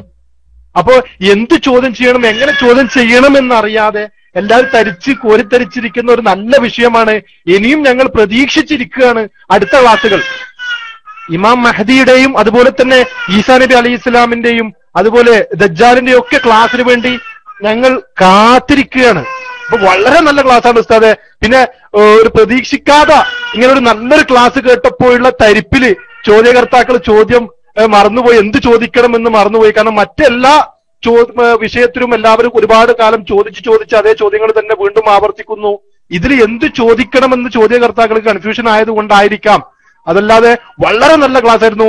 എനിക്ക് വളരെ സങ്കടമുണ്ട്, കാരണം ഞാൻ ലാസ്റ്റ് ടൈമിൽ അവസാന ഭാഗത്താണ് വന്നത്, കുറച്ചേ കേട്ടുള്ളൂ. ഇൻഷാ അല്ലാഹ് ഇതിന്റെ ഫുള്ള് ഭാഗം നമ്മുടെ സൈറ്റിൽ ഉണ്ടാകും. ഇൻഷാ അല്ലാഹ് ഈ ക്ലാസ് കഴിഞ്ഞാൽ തന്നെ ഞാൻ അത് സൈറ്റിൽ നിന്ന് കേൾക്കുകയും ചെയ്യും. വളരെ ഞങ്ങളൊക്കെ ആഗ്രഹിച്ച ഒരു ക്ലാസ് ആണ്. അതുകൊണ്ട് ഇൻഷാ അല്ലാഹ് ഉസ്താദ് ഇതുപോലുള്ള ക്ലാസ്സുകൾ തീർച്ചയായിട്ടും നമ്മൾക്ക് ഇനിയും വേണം എന്നാണ് ഞങ്ങൾക്ക് പറയാനുള്ളത്. മൈക്ക് റിലീസ് ചെയ്യുന്നു. എനിക്ക് തോന്നുന്നത് എന്റെ ഈ ഉസ്താദിന്റെ ക്ലാസ് കേട്ട എല്ലാവർക്കും ഇതേ അഭിപ്രായം തന്നെ ആയിരിക്കും. ഇനി മറിച്ചാർക്കെങ്കിലും അഭിപ്രായം ഉണ്ടെങ്കിൽ അവർക്ക് രേഖപ്പെടുത്താവുന്നതാണ്. മൈക്ക് റിലീസ് ചെയ്യുന്നു ദുആവസിയത്തോടു കൂടി. ഹലോ, അസ്സലാമു അലൈക്കും. കേൾക്കുന്നുണ്ടോ ഉസ്താദെ? വളരെ നല്ല ക്ലാസ് ആയിരുന്നു. ഉസ്താദിന്റെ ക്ലാസ് തുടക്കം മുതൽ അവസാനം വരെ കേൾക്കാൻ കഴിഞ്ഞു. അൽഹംദുലില്ലാഹ്. വളരെയധികം തന്നെ ഒരുപാട് മൃഗത്തിന്റെ ആ കൊമ്പിന്റെ നീളവും അതിന്റെ ആ ദൂരവും എല്ലാം നമ്മള് മദ്രസയിൽ പഠിക്കുന്ന സമയത്തൊക്കെ ഒരുപാട് കേട്ടിട്ടുണ്ട്. ദാബത്തുനാളിൽ ഇങ്ങനെ ഖിയാമത്ത് നാളെന്നില്ല. പക്ഷെ ഇങ്ങനെ ഒരു ക്ലാസ് ആദ്യമായിട്ടാണ് കേൾക്കുന്നത്. അൽഹംദുലില്ലാ വളരെയധികം ഒരുപാട് പഠനാർഹമായ ക്ലാസ്സാണ്. പിന്നെ പല സംശയങ്ങളും അതിന്റെ ഇടയിൽ മറ്റുള്ള ചോദ്യങ്ങൾ വരാൻ കാരണം ചില ആളുകൾക്ക് ചിലപ്പോൾ ഗഫൂർ അൻവർ ഉസ്താദിൽ നിന്ന് തന്നെ കേൾക്കണമെന്നുള്ള ആഗ്രഹക്കാരുണ്ടാവും. അപ്പൊ എനിക്കൊരു സംശയം ഉണ്ടായിരുന്നു, പക്ഷെ ഞാനത് ചോദിക്കാതെ വേറെ ആളോട് PM അടിച്ച് ചോദിക്കുകയാണ് ചെയ്തത്, ഈ ഉസ്താദിനെ ബുദ്ധിമുട്ടുണ്ടാക്കേണ്ടവർക്ക്. പക്ഷെ ചില ആൾക്കാർക്ക് അങ്ങനെയാണ്, ചില ആളുകളിൽ നിന്ന് തന്നെ ഉത്തരം കിട്ടണം, അപ്പോൾ മാത്രം തൃപ്തിയാവുന്ന ആളുകളുണ്ടാവും. അതുകൊണ്ടാണ് ഇതിന്റെ ഇടയിൽ മറ്റുള്ള ചോദ്യങ്ങൾ വരാൻ കാരണം. ഞാൻ തന്നെ മൈക്കെടുത്ത് കാര്യം ചോദിക്കാമെന്ന് വിചാരിച്ച ആളായിരുന്നു. പക്ഷെ ഞാൻ പിന്നെ ഉസ്താദിന് ഒരു ബുദ്ധിമുട്ടാകാൻ ഉസ്താദിന്റെ സംസാരത്തിൽ ഞങ്ങൾ തോന്നി ഉസ്താദിന് ഒരു താല്പര്യമില്ല എന്നുള്ളത്. അതുകൊണ്ട് ഞാൻ വേറെ ആൾക്ക് PM ചോദിച്ച് ചോദിക്കുകയാണ് ചെയ്തത്. അത് ഉസ്താദിൽ നിന്ന് കേൾക്കാൻ വേണ്ടിയാണ് ചില ആളുകൾ അതിനിടയിൽ മറ്റുള്ള വിഷയങ്ങളിലേക്ക് വരുന്നത്. അതുകൊണ്ട് ഏതായാലും വളരെ പഠനപരമായ ക്ലാസ്സാണ്. ഇൻഷാ അല്ലാഹ് അള്ളാഹു ഖൈറാക്കട്ടെ. ഇനിയും അതിന്റെ ബാക്കി ഇനിയും അടുത്ത ദിവസങ്ങൾ ഉണ്ടാവണം എന്ന് താല്പര്യപൂർവ്വം ആവശ്യപ്പെടുന്നു. ഇൻഷാ അല്ലാഹ് അള്ളാഹു ഖൈറാക്കട്ടെ. അസ്സലാമു അലൈക്കും വറഹ്മത്തുള്ളാഹി. അസ്സലാമു അലൈക്കും വറഹ്മത്തുള്ളാഹി. ഈ ക്ലാസ്സുമായിട്ട് ബന്ധപ്പെട്ട സംശയമല്ല, വ്യക്തിപരമായിട്ടുള്ള സംശയമാണ്. അതായത് വെള്ളിയാഴ്ച പെരുന്നാള് വന്നു കഴിഞ്ഞാൽ വെള്ളിയാഴ്ചന്റെ ജുമാ നമസ്കരിക്കേണ്ടതായിട്ടുണ്ടോ, അതല്ല അന്ന് ദോഹർ നമസ്കരിച്ചാൽ മതിയോ? ഇത് എന്താ സംശയമാണ്. ഹലോ, വെള്ളിയാഴ്ചയും പെരുന്നാളും ഒത്തു വന്നാൽ അന്ന് ളുഹർ നിസ്കരിക്കുക എന്നുള്ളത് ഏതായിരുന്നാലും ആരും അഭിപ്രായപ്പെടാത്ത കാര്യമാണ്. വെള്ളിയാഴ്ചയും പെരുന്നാളും ഒത്തുവന്നാൽ അന്ന് ളുഹർ നിസ്കരിക്കുക എന്ന കാര്യം ഒരാളും അഭിപ്രായപ്പെട്ടില്ല, ഒറ്റ ഇമാമും അഭിപ്രായപ്പെട്ടിട്ടില്ല. വെള്ളിയാഴ്ചയും പെരുന്നാളും ഒത്തുവരുമ്പോൾ മറ്റ് പല രീതിയിലുള്ള അഭിപ്രായ വ്യത്യാസങ്ങളും മഹാന്മാരാകുന്ന ഉലമാക്കൾക്കിടയിലുണ്ടെങ്കിലും ളുഹർ നിസ്കരിച്ചാൽ മതി എന്ന് ആരും അഭിപ്രായപ്പെട്ടിട്ടില്ല. അസ്സലാമു അലൈക്കും വറഹ്മത്തുള്ളാഹി വബറകാതുഹു. ഈ ഉസ്താദിന്റെ ക്ലാസ് വളരെ ഉഷാറായിരുന്നു. ഞാൻ തുടക്കം മുതൽ ഒടുക്കം വരെ അത് ശ്രദ്ധിച്ചു കേട്ടു എന്ന് മാത്രമല്ല, ഈ ക്ലാസ്സിനെ ഞാൻ നാട്ടിലേക്ക് ട്രാൻസ്ഫർ ചെയ്ത് എന്റെ ഫാമിലിയെ കൂടി കേൾപ്പിച്ചിട്ടുണ്ടായിരുന്നു. അത്രക്കും നല്ല എവിടെയും കേൾക്കാത്ത ഒരു വിഷയമായതുകൊണ്ടും ഇനിയും ഇത് ഇത്തരത്തിലുള്ള ക്ലാസ്സിന് തന്നെയാണ് ഞങ്ങൾ എല്ലാവരും ആഗ്രഹിച്ചുകൊണ്ടിരിക്കുന്നത്. പക്ഷേ ഇതിൽ കൂടുതൽ സംശയം എന്തുകൊണ്ട് വരുന്നില്ല എന്ന് ചോദിച്ചാൽ, നമ്മൾക്ക് മനസ്സിൽ തോന്നുന്നത് എല്ലാം അതിന് ചോദിക്കാനുള്ളൊരു അവസരം ഉണ്ടായിരിക്കുകയില്ല. ഇമാമുകളുടെയോ മറ്റോ ഇജ്തിഹാദ് കൊണ്ട് ഇത് ഉള്ളതല്ല എന്ന് ഉസ്താദ് പറഞ്ഞതിന്റെ അടിസ്ഥാനത്തിൽ ഹദീസിലുള്ളത് മാത്രം വെച്ചുകൊണ്ടാണ് പറയുന്നത് എന്ന് കേട്ടതിന്റെ അടിസ്ഥാനത്തിലാവാം ജനങ്ങളുടെ പ്രതികരണം കുറവായത് എന്നാണ് ഞാൻ അഭിപ്രായപ്പെടുന്നത്. വളരെ നല്ലതായിരിക്കുന്ന ഒരു ക്ലാസ്സാണ്. ഇത്തരത്തിലുള്ള ക്ലാസ്സുകൾ നമ്മുടെ ഖിയാമത്ത് നാളിന്റെ മറ്റുള്ള എല്ലാ അടയാളങ്ങളെ സംബന്ധിച്ചും ബഹുമാനപ്പെട്ട ഉസ്താദ് ഞങ്ങൾക്ക് പറഞ്ഞ് വിശദീകരിച്ച് തരണമെന്ന് ഒരിക്കൽ കൂടി അഭ്യർത്ഥിക്കുകയാണ്. തന്നെയുമല്ല, ഞങ്ങൾക്ക് എല്ലാവർക്കും വേണ്ടിയും എനിക്കും കുടുംബത്തിനുമെല്ലാം വേണ്ടിയും എല്ലാ ശ്രോതാക്കളും ഉസ്താദുമാരും പ്രത്യേകം ദുആ ചെയ്യുമ്പോൾ ഉൾക്കൊള്ളിക്കണമെന്നും ആവശ്യപ്പെട്ടുകൊണ്ട് ഞാൻ മൈക്ക് റിലീസ് ചെയ്യുന്നു. ആഖിറു ദഅവാന അൽഹംദുലില്ലാഹി റബ്ബിൽ ആലമീൻ. അസ്സലാമു അലൈക്കും വറഹ്മത്തുള്ളാഹി വബറകാതുഹു. വഅലൈക്കും അസ്സലാം വറഹ്മത്തുള്ളാഹി വബറകാതുഹു. ഉസ്താദെ, ഒരാൾ കൂടി ഉണ്ട്. അദ്ദേഹം ഉസ്താദിന്റെ ശബ്ദം കേട്ട് വാഹനത്തിലാണ് സംസാരിച്ചോളൂ. ഹലോ, അസ്സലാമു അലൈക്കും വറഹ്മത്തുള്ളാഹി വബറകാതുഹു. കേൾക്കാമോ? അസ്സലാമു അലൈക്കും വറഹ്മത്തുള്ളാഹി വബറകാതുഹു. കേൾക്കാമല്ലേ ഉസ്താദെ? ഞാൻ ഇവിടെ ക്ലാസ് കേട്ടുകൊണ്ടിരിക്കുകയാണ് റേഡിയോയിലൂടെ. കാരണം ഞാൻ ക്ലാസ് റൂമിൽ സ്ഥിരമായി ഇരിക്കുന്നവർക്ക് അബ്ദുള്ള കുമ്പളെ എന്ന ഐഡിയയിൽ ഇരിക്കുന്ന വ്യക്തിയാണ്. എന്റെ ഐഡിയ ഇവിടെ കാണും, പക്ഷെ ഞാനിപ്പോ പുറത്താണ്. റേഡിയോയിലൂടെ കേട്ടുകൊണ്ടിരിക്കുന്നു. ഹലോ, കേൾക്കുന്നുണ്ട്, പറഞ്ഞോളൂ. അങ്ങനെ പരിപാടികള് കേട്ടുകൊണ്ടിരിക്കുന്നുണ്ട് റേഡിയോയിൽ. നല്ലൊരു ക്ലാസ് ആണ്. നിങ്ങൾ പ്രചരിക്കുന്നില്ല എന്ന് പറഞ്ഞിട്ട് ഉസ്താദ് നിർത്താൻ വേണ്ടി പാടില്ല. ഞങ്ങൾ ആകാംക്ഷയോടെ കാത്തിരിക്കുകയാണ്. അടുത്ത ദജ്ജാലിന്റെ വരവിനെ കുറിച്ചും ഈസാനിയുടെ വരവിനെ കുറിച്ചും യജൂജ് മൗജൂജിന്റെ വരവിനെ കുറിച്ചൊക്കെയുള്ള ആ ക്ലാസ്സുകളൊക്കെ കേൾക്കണം എന്നുള്ള അതിയായ ആഗ്രഹമുണ്ട്, ആകാംക്ഷയോടെ കാത്തിരിക്കുകയാണ്. അതൊന്നും ഉസ്താദ് പ്രതികരിക്കുന്നില്ല എന്ന് പറഞ്ഞ് മറ്റൊരു വിഷയത്തിലേക്ക് മാറ്റേണ്ടതായിട്ട് ആവശ്യമില്ല എന്നാണ് എന്റെ അഭിപ്രായം. കാരണം ഞങ്ങൾക്കൊക്കെ അത് കേൾക്കണം തീർച്ചയായിട്ടും. കാരണം നിങ്ങളുടെ വളരെ കാരണം നല്ലൊരു ക്ലാസ്സാണ്. എവിടെയും കേൾക്കാത്ത പിന്നെ മറ്റുള്ള പ്രഭാഷണങ്ങളിലൊന്നും കേൾക്കാത്ത ഒരു ക്ലാസ്സാണ് ഞങ്ങൾ കേട്ടുകൊണ്ടിരിക്കുന്നത്. അതുകൊണ്ട് ഇൻഷാ പിന്നെ ആ ക്ലാസ്സുകളൊക്കെ അടുത്ത ക്ലാസ്സിലൊക്കെ ശരിക്കും അത് നിങ്ങളെ വിശദീകരിച്ച് തരണം. ഞങ്ങൾക്ക് ആകാശവാണി കാത്തിരിക്കാൻ വളരെ നല്ല ക്ലാസ് ആയിരുന്നു. എല്ലാവിധ അഭിനന്ദനങ്ങൾ ആശംസകളും. ഞങ്ങളൊക്കെ റേഡിയോയിൽ വളരെ ഒരു അനുഗ്രഹമാണ് ഈ റേഡിയോ. കാരണം ഞാനൊക്കെ പുറത്തുപോയി വണ്ടിയിലൊക്കെ ഇങ്ങനെ പോകുമ്പോ മാർക്കറ്റിലൊക്കെ പോകുമ്പോ ഇത് ഓൺ ചെയ്ത് ചെവിയിൽ വെച്ച് പിന്നെ കേൾക്കുകയാണ്. അപ്പൊ വിട്ടുപോകാതിരിക്കാൻ വേണ്ടി കേട്ടുകൊണ്ടിരിക്കുകയാണ്. കാരണം അത് ക്ലാസ് റൂമിൽ ഇരുന്നിരുന്ന് അവിടെ എന്താണ് പരിപാടി എന്ന് മനസ്സിലിങ്ങനെ ഒരു തോന്നൽ എന്താ അവിടെ. അപ്പൊ ഈ റേഡിയോ ഉള്ളത് കൊണ്ട് നമുക്ക് ശരിക്കും ഇപ്പൊ ഈ ക്ലാസ്സാണ് കഴിഞ്ഞത്, ഇന്ന പരിപാടിയാണ് നടന്നുകൊണ്ടിരിക്കുന്നത്, നമുക്ക് വിട്ട് ഒഴിവാകാതെ തന്നെ ഇതൊക്കെ പരിപാടി കേൾക്കാൻ വേണ്ടി സാധിക്കുന്നത്. വളരെ നല്ല ക്ലാസ് ആയിരുന്നു. എല്ലാ ദുആയിൽ ഉൾപ്പെടുത്തണം. പ്രത്യേകിച്ച് നിങ്ങൾക്ക് വേണ്ടി ഇൻഷാ അല്ലാഹ് എല്ലാവർക്കും വേണ്ടി ദുആ ചെയ്യും. അല്ലാഹു റബ്ബ് സുബ്ഹാനഹു വ തആല എല്ലാം ഖൈറിലാക്കട്ടെ. ഉസ്താദിനെ ഇനിയും കൂടുതൽ ഇൽമുകൾ പഠിച്ചുകൊണ്ട് ഞങ്ങളിലേക്ക് അത് എത്തിച്ചു തരുവാൻ അല്ലാഹു റബ്ബ് സുബ്ഹാനഹു വ തആല അനുഗ്രഹിക്കട്ടെ എന്ന് പ്രാർത്ഥിച്ചുകൊണ്ട് ഇൻഷാ അല്ലാഹ് ഞാൻ തൽക്കാലം നിർത്തുന്നു. അസ്സലാമു അലൈക്കും വറഹ്മത്തുള്ളാഹി വബറകാതുഹു. വലൈക്കും അസ്സലാം വറഹ്മത്തുള്ളാഹി വബറകാതുഹു. ജസാക്കല്ലാഹു ഖൈർ. ഏതായിരുന്നാലും ഗഫൂർ അൻവർ ഉസ്താദിന്റെ ആ സംശയം കേട്ടപ്പോ വണ്ടി നിർത്തിക്കൊണ്ട് അദ്ദേഹത്തിന്റെ ആ ആകാംക്ഷ അദ്ദേഹം അറിയിച്ചതാണ്.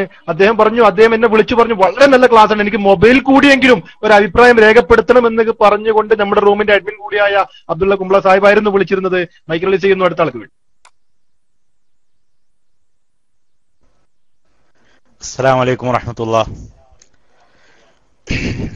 പിന്നെ ഞാൻ കുറെ കഴിഞ്ഞിട്ടാണ് റൂമിൽ വന്നത്. ആ സമയത്താണ് ഞാനാണ് നേരത്തെ വേറൊരു ഐഡിയയിൽ ഒരു ചോദ്യം ചോദിച്ചത്. അഥവാ ദാബത്തുൽ അർദ് മത്താഫിൽ ഇറങ്ങിയിട്ട് മണ്ണ് കുടയും എന്നൊക്കെ പറഞ്ഞല്ലോ, ആ ചോദ്യം ചോദിച്ചത്. അപ്പോ കാഫിര്യങ്ങൾ അവിടുന്ന് ഓടുന്നു, അപ്പോ കാഫിര്യങ്ങൾ അവിടെ ഉണ്ടാവുമോ എന്നുള്ള സംശയം ചോദിച്ചത് ഞാനാണ്. അപ്പൊ അതിന് ഉസ്താദിന്റെ മറുപടി കേട്ടു.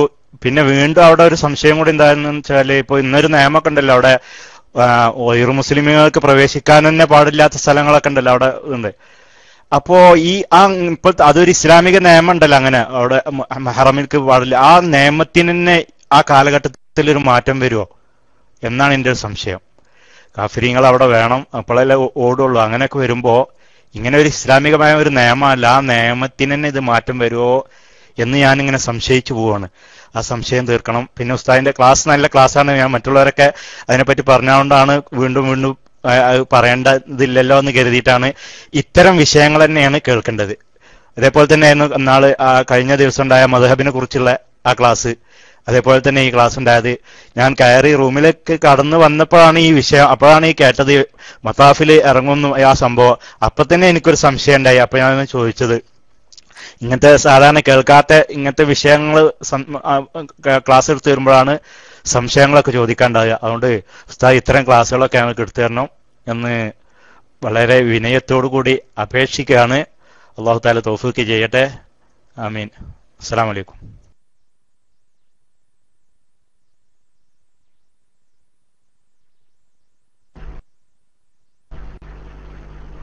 അസ്സലാമു അലൈക്കും വറഹ്മത്തുള്ളാഹി.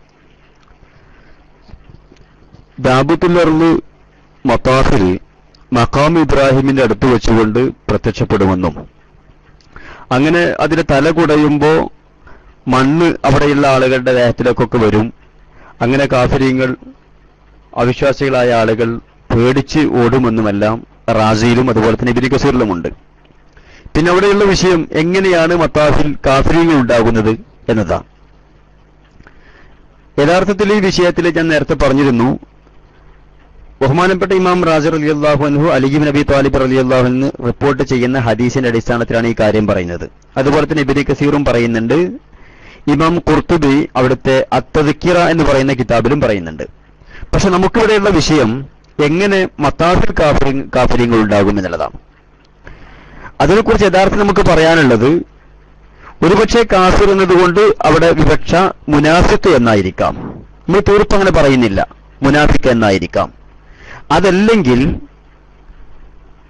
ഇത് ഖിയാമത്ത് നാളിന്റെ അടുത്ത സമയത്താണല്ലോ ഇത് സംഭവിക്കുന്നത്. അതായത് ഇതിനു ശേഷം പിന്നെ തൊട്ട് ഉടനെയായിക്കൊണ്ട് നടക്കുന്നത് പടിഞ്ഞാറ് ഭാഗത്തു നിന്നും സൂര്യൻ ഉദിക്കുക എന്നുള്ളതാണ്. അത് സംഭവിക്കലോടുകൂടി പിന്നെ ഖിയാമത്ത് നാളും സംഭവിച്ചു. മാത്രമല്ല ഹജറുൽ അസ്വദ് അവിടെ നിന്ന് മാറ്റപ്പെടുമെന്നും കഅബ അവിടെ ഓരോ കല്ലായിക്കൊണ്ട് തന്നെ പൊളിച്ചു മാറ്റുകയും അങ്ങനെ സമുദ്രത്തിൽ ഒഴുക്കുമെന്നെല്ലാം തന്നെ ഹദീസുകളിലുണ്ട്. അപ്പോൾ ഒരു പക്ഷേ ഇന്നുള്ള ആ നിയമങ്ങൾക്ക് രൂപങ്ങൾക്ക് ഒരു പക്ഷേ മാറ്റം സംഭവിക്കാം. അങ്ങനെയായിരിക്കും കാഫിറുകൾ അവിടെ കടക്കുന്നത്. അതല്ലെങ്കിൽ കാഫിർ എന്ന് പറഞ്ഞതുകൊണ്ട് ഉദ്ദേശം മുനാഫിക്ക് എന്നായിരിക്കാം. ഇങ്ങനെ ഈ വിഷയത്തിൽ ഇങ്ങനെയുള്ള ഒരു അനുമാനമല്ലാതെ നമുക്ക് വേറെ മാർഗമില്ല. ഇത്ര നമുക്ക് ഈ വിഷയത്തിൽ പറയാൻ സാധിക്കൂ. ഒരു കാര്യം തീർച്ച, കാഫിരിങ്ങൾ ഓടിപ്പോകുമെന്ന് ഹദീസിലുണ്ട്. റാസിയിലും അതുപോലെ തന്നെ ഇബ്നു കസീറും ഇമാം ഖുർത്തുബിയും എല്ലാം തന്നെ ആ കാര്യം വിശദീകരിക്കുന്നു. പക്ഷെ കാഫിരിങ്ങൾ അവിടെ എങ്ങനെ എത്തുന്നു? അതൊരു പക്ഷേ കാഫിർ എന്നതുകൊണ്ട് ഉദ്ദേശിക്കുന്നത് മുനാഫിക്ക് എന്നായിരിക്കാം. അതല്ലെങ്കിൽ ഇന്നുള്ള നടപ്പു രീതിക്ക് അക്കാലത്ത് മാറ്റം വരാം. അങ്ങനെ മാറ്റം വരാം എന്നുള്ള ആ സാധ്യത തീർച്ചയായും നമ്മൾ കാണുന്നുണ്ട്. കാരണം അത്രത്തോളം ലോകം ഖറാബായി, വിശ്വാസികൾ ഖറാബായി എന്ന സമയത്താണ് ഈ സംഗതികളെല്ലാം നടക്കുന്നത്. കാരണം ഇതിന് തൊട്ട് ശേഷം സംഭവിക്കുന്നത് സൂര്യൻ പടിഞ്ഞാറ് ഭാഗത്ത് ഉദിക്കലും ആണ് നമുക്ക് മനസ്സിലാകുന്നത്. അതല്ലാതെ ഒരു ഗണ്യതമായ ഒരു രീതി നമുക്ക് ഈ വിഷയത്തിൽ പറയാൻ സാധിക്കില്ല. കാരണം ഇതങ്ങനെയുള്ള വിഷയമാണല്ലോ. അങ്ങനെയുള്ള വിഷയമായതുകൊണ്ട് ഒരു കഥ നിലക്ക് ഒരു തീർപ്പായിക്കൊണ്ട് ഈ രൂപത്തിൽ തന്നെയാണ് എന്നൊരു തീർപ്പ് നമുക്ക് പറയാൻ പ്രയാസമുണ്ടായതായിരുന്നു. അതുകൊണ്ട് ഇങ്ങനെയുള്ള അനുമാനങ്ങൾ മാത്രമേ ഈ വിഷയത്തിൽ സാധിക്കൂ എന്നതാണ് പിന്നെ കിതാബുകളിൽ നിന്ന് മനസ്സിലാകുന്നത്. അസ്സലാമു അലൈക്കും വറഹ്മത്തുള്ളാഹി. അൽഹംദുലില്ലാഹി റബ്ബിൽ ആലമീൻ. വളരെ പിന്നെ കാലിക പ്രസക്തവും അതുപോലെ തന്നെ നമ്മളൊക്കെ പോലുള്ള ഒരുപാട് ആളുകൾ കേൾക്കാൻ ആഗ്രഹിക്കുന്നതുമായ ഒരു ക്ലാസ് ആയിരുന്നു ഉസ്താദ് ഇപ്പോൾ ഈ ദാവത്തുൽ അർദിനെ കുറിച്ച് എടുത്തത്. ഈ ദാവത്തുൽ അർദിനെ കുറിച്ച് തന്നെ നമ്മളൊക്കെ ചിലപ്പോ പ്രസംഗത്തിൽ എവിടെയൊക്കെ പറഞ്ഞിട്ടുണ്ടെങ്കിൽ ഇത്ര ഡീറ്റെയിൽ ആയിട്ട് പറയാനും ഡീറ്റെയിൽ ആയിട്ട് അറിയാനും കഴിഞ്ഞത് ഉസ്താദിന്റെ ഈ ക്ലാസ് കൊണ്ടാണ്. അൽഹംദുലില്ലാഹ്. അല്ലാഹു സുബ്ഹാനഹു വ തആല ഇത്തരം ക്ലാസ്സുകൾ അതുപോലെ തന്നെ കൊതിക്കുന്നത് കൊടുക്കുക എന്നുള്ളൊരു വർത്താനം ഉണ്ടല്ലോ, അതുപോലെ ഇത്തരം ക്ലാസ്സുകൾ നമുക്ക് എത്തിച്ചു തരാനും കേരള ഇസ്ലാമിക് ക്ലാസ് റൂമിന്റെ പ്രവർത്തകർക്കും അതുപോലെ തന്നെ അതിന്റെ പിന്നെ രൂപത്തിലും ഭാവത്തിലും ഒക്കെ നമുക്ക് അവതരിപ്പിച്ചു തരാനും ഉസ്താദ് അവറുകൾക്കും ശ്രോതാക്കൾക്കും എല്ലാം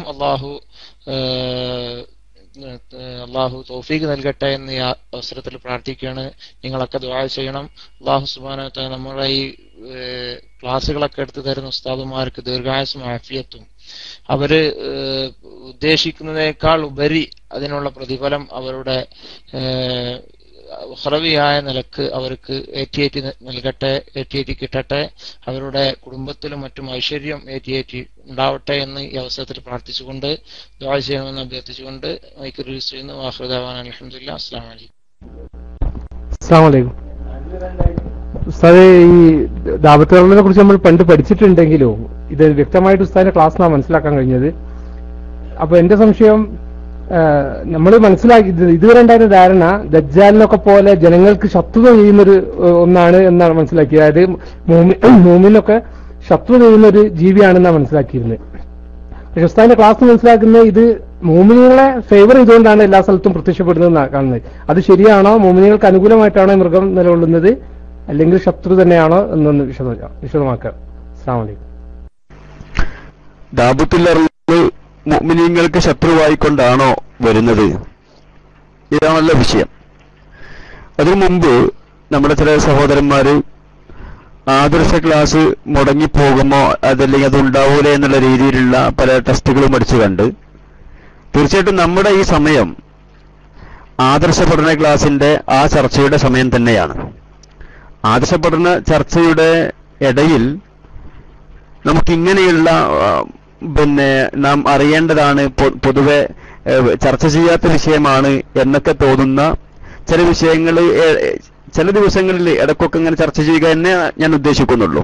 അത് നമുക്ക് ഏറ്റവും പ്രധാനപ്പെട്ടത് ആദർശ പഠന ക്ലാസ് തന്നെയാണ്, ആ ചർച്ച തന്നെയാണ് നാം കൃത്യമായി ചെയ്തു വരുന്നത്. അതിനിടയിൽ ഇൻഷാ അല്ലാഹ് ഇങ്ങനെയുള്ള ചില വിഷയങ്ങളൊക്കെ നമുക്ക് അവസരം പോലെ സംസാരിക്കാം എന്നാണ് ഞാൻ ഉദ്ദേശിച്ചത്. പിന്നെ ദാബത്തുൽ അർദ് ഒരിക്കലും അത് മുഅ്മിനീങ്ങൾക്ക് ശത്രുവായി കൊണ്ടല്ല വരുന്നത്. മാത്രമല്ല അത് ദാബത്തുൽ അർദിനെ കുറിച്ച് അത് ഏതെങ്കിലും ഒരു വിഭാഗത്തിന് അത് ശത്രുവാണ് എന്ന് പറയാനും സാധിക്കില്ല. ദാബത്തുൽ അർളിനെ കൊണ്ട് സംഭവിക്കുന്നത് യഥാർത്ഥത്തില് പിന്നെ മുഅ്മിനീങ്ങളുടെയും കാഫിറുകളുടെയും ഇടയിലുള്ള ഒരു വേർതിരിവാണ് സംഭവിക്കുന്നത്. മുഅ്മിനീങ്ങളുടെയും കാഫിറുകളുടെയും ഇടയിലുള്ള ഒരു വേർതിരിവ് മാത്രമല്ല, ഇതുകൊണ്ട് നാം മനസ്സിലാക്കേണ്ടത് ഈ ദാബത്തുൽ അർള് വന്ന് മുഅ്മിനെയും കാഫിറിനെയും ശരിക്കും അവർക്കിടയിലുള്ള ശരിക്കും ഒരു വേർതിരിവ് ദാബത്തുൽ അർള് മുഖേന ഉണ്ടാകുന്നു. ഞാൻ പറഞ്ഞല്ലോ, ഒരു വീട്ടുകാർ തന്നെ അഹലുകാർ തന്നെ ഭക്ഷണം കഴിക്കുന്നതിന് വേണ്ടി സുപ്രക്ക് ചുറ്റും ഇരിക്കുമ്പോൾ അവർക്ക് തന്നെ പരസ്പരം തിരിച്ചറിയാൻ സാധിക്കും. എന്റെ അഹലുകാരിൽ ഓരോ വ്യക്തിയുടെയും അഹലുകാരിൽ ആരെല്ലാമാണ് ഫാസിഖ് കാഫിർ എന്ന് തിരിച്ചറിയാൻ സാധിക്കും. ഇങ്ങനെയുള്ള വ്യക്തമായ വേർതിരിവ് ജനങ്ങൾക്കിടയിൽ ദാബത്തുൽ അർള് മുഖേന ഉണ്ടാകുന്നു. എന്നിട്ടും തൗബയുടെ സന്ദർഭം ഇവിടെ മുടങ്ങിപ്പോകുന്നില്ല എന്നുള്ളതാണ്. അള്ളാഹുവിലേക്ക് ഖേദിച്ചു മടങ്ങാനും ഇസ്തിഗ്ഫാറിനുമുള്ള സമയം വീണ്ടും ഇവിടെ ബാക്കി നിൽക്കുന്നുണ്ട്. അത് അള്ളാഹുവിന്റെ അപാരമായ അനുഗ്രഹം. അള്ളാഹു തആല അടിമകൾ എത്രത്തോളം സ്നേഹിക്കുന്നു, അടിമകൾക്ക് റഹ്മത്ത് ചെയ്യുവാൻ എത്രത്തോളം അള്ളാഹു അതിന് അവസരങ്ങൾ നൽകുന്നു എന്നുള്ളതാണ് നാം ഇവിടെ മനസ്സിലാക്കേണ്ടത്. ഇങ്ങനെയുള്ള അവസരങ്ങളൊക്കെ ഉണ്ടായിട്ടും വീണ്ടും അള്ളാഹുവിനെ മറന്നുകൊണ്ട് ദീനിയായ കാര്യങ്ങളെ പരിഗണിക്കാതെ ജീവിക്കുമ്പോൾ മാത്രമേ അള്ളാഹു സുബ്ഹാനഹു വ തആല പിന്നെ കാഫിര്യങ്ങളായ ഫാസിഖീങ്ങളായ ആളുകളെ ശിക്ഷിക്കുക, അവരിൽ അദാബ് നടപ്പാക്കുക എന്ന കാര്യം ചെയ്യുന്നുള്ളൂ. അപ്പൊ ദാബത്തുൽ അർള് അതേതെങ്കിലും ഒരു വിഭാഗത്തിന് ശത്രുവാകുന്നു എന്ന് അത് സംബന്ധമായ വിശദീകരണം മനസ്സിലാകുന്നില്ല. മറിച്ച് അതുകൊണ്ട് ഇവിടെ സംഭവിക്കുന്നത് മുഅ്മിനിന്റെയും കാഫിറിന്റെയും ഇടയിലുള്ള ഒരു വേർതിരിവ്. എന്നിട്ടും ഇങ്ങനെയൊരു വേർതിരിവ് സംഭവിച്ചിട്ടും അല്ലാഹു സുബ്ഹാനഹു വ തആല മുഅ്മിനീങ്ങൾ കാഫിറിനോട് പറയും അൻത മിൻ അഹ്ലിന്നാർ എന്ന് പറയും.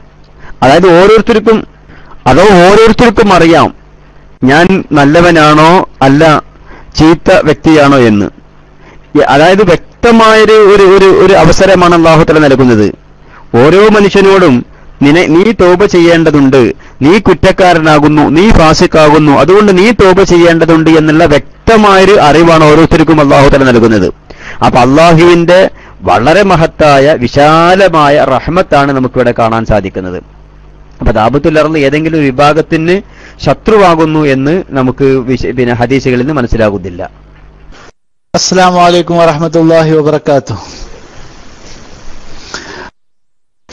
നേരത്തെ പറഞ്ഞപ്പോ പിന്നെ ആ ഒരു കാരണം കൊണ്ട് തന്നെയാണ് ഞാനും കൈപൊക്കിയത്. കാരണം ഇതുപോലെയുള്ള ക്ലാസ് റഹ്മാൻ പറഞ്ഞ പോലെ ഈ ഒരു ക്ലാസ് ഒരു നെറ്റ് സോണിലും ഉണ്ടാവാറില്ല.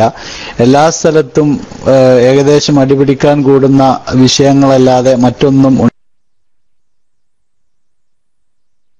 ഉണ്ടാവാറില്ല. അതുപോലെ തീർച്ചയായും അപ്പോ നല്ല ഒരു ക്ലാസ്. കാരണം ഇതുവരെ പല ഷിഹറിന്റെ വിഷയത്തിലായാലും അതുപോലെ തന്നെ മദ്ഹബിന്റെ വിഷയത്തിലായാലും ഞങ്ങളൊക്കെ അതിനെക്കുറിച്ച് എന്താണ് ചോദിക്കേണ്ടതെന്ന് ഓർമ്മയില്ല. കാരണം അറിയാത്ത കാര്യങ്ങൾ ഇങ്ങനെ അറിയുമ്പോൾ ശ്രദ്ധിച്ച് കേട്ടുകൊണ്ടിരിക്കുക, കഴിയുന്നത് റെക്കോർഡ് ചെയ്യുക, വീണ്ടും അത് കേൾക്കുക എന്നതാണ്. എന്നെ പോലെയുള്ള ചോദ്യങ്ങൾ ചോദിക്കാനുള്ള പിന്നീട് ഒരു ചോദ്യം ചോദിക്കാനുള്ള ചോദ്യങ്ങൾ പോലും ഞങ്ങൾക്ക് വരാത്ത രീതിയിൽ ഉസ്താദ് ശരിക്കും അതിനെക്കുറിച്ച് പഠിപ്പിച്ചു തരുന്നുണ്ട്. പിന്നെ ഇതിൽ ചെറിയൊരു ഡൗട്ടായിട്ട് എനിക്ക് തോന്നിയത് പിന്നെ മൂസാ നബിയുടെ വടിയൊക്കെ ആയിട്ടാണ് വരിക എന്ന് പറഞ്ഞത് കേട്ടു. അപ്പോ പിന്നെ ദാബത്തുൽ അർളിന് മറ്റേ കൈയുണ്ടാവോ, എങ്ങനെയാണ് കയ്യും കാലും ഒക്കെ ആയിട്ടാണോ വരുന്നത്, അതോ ചിറകുണ്ടായിട്ടാണോ മണ്ണിൽ നിന്നാണ് വരുന്നത് പറഞ്ഞല്ലോ. അപ്പോ പിന്നെ അങ്ങനെ വല്ലതും ഉണ്ടോ എന്നുള്ളത് അറിയാൻ വേണ്ടി കൂടിയാണ് ഞാൻ മൈക്കെടുത്തത്. ഉസ്താദ് ഇത് തീർച്ചയായിട്ടും ഇത് തുടരണം. കാരണം ഇതുപോലെയുള്ള ക്ലാസ്സുകൾ ഒരു സ്ഥലത്തും നെറ്റ് സോണിന്റെ ഏതെങ്കിലും ഒരു ക്ലാസ്സിൽ ഇതുവരെ ഏതെങ്കിലും ഒരാള് നടത്തിയതായിട്ട് ഇതുവരെ അറിയാൻ സാധിച്ചിട്ട്. ഞാനൊക്കെ 2 വർഷത്തോളമായി ഇപ്പോ നെറ്റ് സോൺ പിന്നെ ഇതില് നമ്മുടെ ബൈലക്സിൽ കയറി ഓരോ റൂമിലും കയറാനും ഇറങ്ങാനൊക്കെ തുടങ്ങിയിട്ട്, പക്ഷെ ഇതുവരെ ഇങ്ങനത്തെ ക്ലാസ്സുകൾ കേൾക്കാൻ സാധിച്ചിട്ടില്ല. ഏതായാലും അല്ലാഹു തആല ഉസ്താദിനും നമുക്കെല്ലാവർക്കും നാളെ മരിക്കുമ്പോ ലാ ഇലാഹ ഇല്ലല്ലാഹ് എന്ന കലിമത്ത് തൗഹീദ് ഉച്ചരിച്ചുകൊണ്ട് ഈമാനോട് കൂടി മരിക്കാനുള്ള സൗഭാഗ്യം പ്രദാനം ചെയ്യുമാറാവട്ടെ. ആമീൻ എന്ന് പ്രാർത്ഥിച്ച് തൽക്കാലം മൈക്ക് റിലീസ് ചെയ്യണം. എല്ലാവരും എനിക്കും കുടുംബത്തിനും വേണ്ടി ദുആ ചെയ്യണം. അസ്സലാമു അലൈക്കും വറഹ്മത്തുള്ളാഹി വബറകാതുഹു.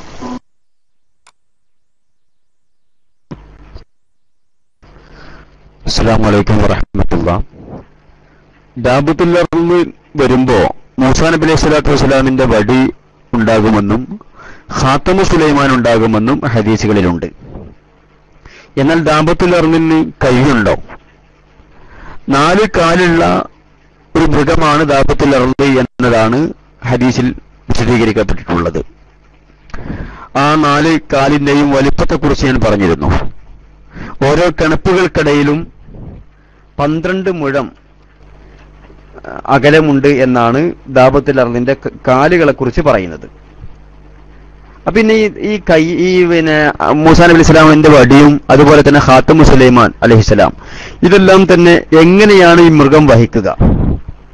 ഇതും നേരത്തെ പറഞ്ഞതുപോലെ യഥാർത്ഥത്തിൽ അവ്യക്തമായൊരു വിഷയമാണ്.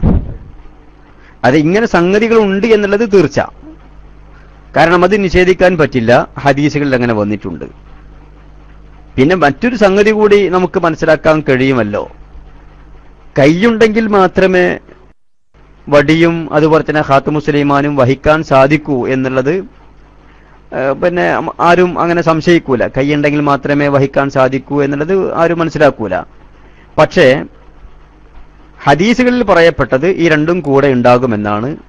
എന്നാൽ കൈയുണ്ടാകുമെന്ന് ഹദീസുകളിൽ കാണുന്നില്ല. 4 കാലുണ്ടാകുമെന്നും ആ കാലിന്റെ വലുപ്പം ഇത്രയാണ് എന്നും ഹദീസുകളിലുണ്ട്.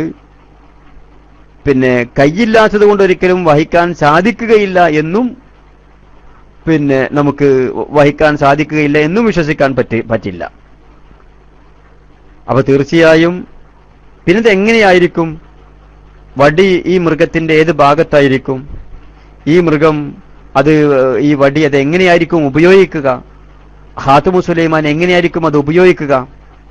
ഒരു മുഅ്മിനിന്റെ മുഖത്തേക്കും മൂതും, അതുപോലെ തന്നെ കാഫിറിന്റെ മുഖത്തേക്കും മൂതും. മുഅ്മിന്റെ മുഖത്തേക്ക് ഊതലോടുകൂടി മുഅ്മിനിന്റെ മുഖം പ്രകാശിക്കും, കാഫിറിന്റെ മുഖം കറുത്തുപോകും എന്നൊക്കെയുണ്ട്. അതൊക്കെ നമുക്ക് പറയുമ്പോൾ എങ്ങനെയായിരിക്കും എന്നുള്ളത് മനസ്സിലാകുന്നുണ്ട്. പക്ഷെ ഈ വടി മൃഗത്തിന്റെ ഏത് ഭാഗത്തായിരിക്കും, ഖാത്തമു സുലൈമാൻ ഏത് ഭാഗത്തായിരിക്കും, ഇതൊന്നും ഹദീസിൽ വന്നിട്ടില്ല. അതുകൊണ്ട് ഹദീസിൽ പറയപ്പെട്ട സംഗതികൾ അത് അവിടെയുള്ള അവ്യക്തതകൾ നമുക്ക് നിലനിൽക്കുന്നുണ്ടെങ്കിലും അത് അപ്രകാരം വിശ്വസിക്കുക. അറിയാത്ത കാര്യങ്ങൾ ഹദീസിൽ പറയാത്തത് കൊണ്ട് നമുക്കവിടെ ആ ഭാഗം ഒഴിച്ചെടുക്കുക എന്നതല്ലാതെ മറ്റു നിർവാഹം ഈ വിഷയത്തിലില്ല. കാരണം മറ്റു വിഷയങ്ങളെപ്പോലെ ഇതൊരു കർമ്മശാസ്ത്ര വിഷയമോ അതല്ലെങ്കിൽ ഗവേഷണം കൊണ്ട് ഇജ്തിഹാദ് കൊണ്ട് കണ്ടെത്താവുന്ന വിഷയമോ അല്ല. അതുകൊണ്ട് ഈ വിഷയത്തിൽ അത്രേ നമുക്ക് സാധിക്കൂ എന്നുള്ളതാണ് നാം മനസ്സിലാക്കേണ്ടത്. പിന്നെ പ്രസക്തമായ വിഷയങ്ങളൊന്നും ഈ വിഷയത്തിലോ അതല്ലെങ്കിൽ ആദർശ സംബന്ധമായ വിഷയങ്ങളിലോ ഇല്ലെങ്കിൽ നമുക്ക് എത്രയും പെട്ടെന്ന് ഈ ചർച്ച അവസാനിപ്പിക്കാം, നീട്ടിക്കൊണ്ടു പോകേണ്ടതില്ല എന്ന് തോന്നുന്നു. ഇൻഷാ അല്ലാഹ് എന്താണോ ഏറ്റവും ഖൈറുള്ളത് ആ രൂപത്തിൽ നമുക്ക് ചെയ്യാം.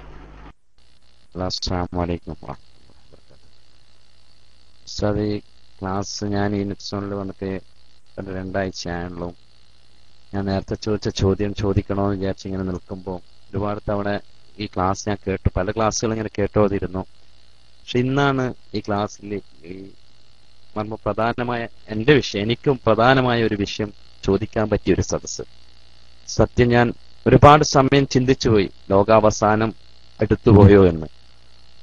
പക്ഷെ അൽഹംദുലില്ലാ ഉസ്താദ് ഈ വിഷയം, ഉസ്താദ് ഇന്ന് 147 പേരുണ്ട്, 147 പേരും കഴിവെക്കുന്ന ഒരു ദിവസമുണ്ട്. എന്ന് വെച്ചാൽ അന്ന് ഉസ്താദിന്റെ ഈ വിഷയത്തിന്റെ അവസാനത്തെ ദിവസം എന്നാണോ അന്ന് ഉസ്താദിന് എല്ലാവർക്കും ചോദ്യങ്ങൾ ഉണ്ടാകുന്ന ഒരു ദിവസം വരാനുണ്ട്. ഉസ്താദ് ഈ വിഷയം കണ്ടിന്യൂ ചെയ്യണമെന്നാണ് ഒരു എളിയ ഇതിന്റെ ഒരു ശ്രോതാവ് എന്ന നിലയിൽ എനിക്ക് പറയാനുള്ളത്. നന്നായി ഉസ്താദ് അല്പനേരം ചിന്തിച്ച് കരഞ്ഞു പോവുകയും ചെയ്തു പോയി. അതുകൊണ്ട് ഉസ്താദ് നിരാശപ്പെടരുത്. കൈകൾ പൊങ്ങിയില്ലെങ്കിലും മനസ്സുകൊണ്ട് എല്ലാവരും തേങ്ങിക്കരയാണ്. ഉസ്താദിന് നമുക്ക് ചില ചോദ്യങ്ങൾ നമുക്ക് ചോദിക്കാൻ പറ്റില്ല ഉസ്താദെ. കാരണം നമ്മൾ എങ്ങനെ ചോദിക്കും, നമ്മുടെ ചോദ്യത്തിൽ അദബുകേട് വന്നു പോകുമോ എന്ന് പോലും പേടിച്ചുകൊണ്ടാണ്.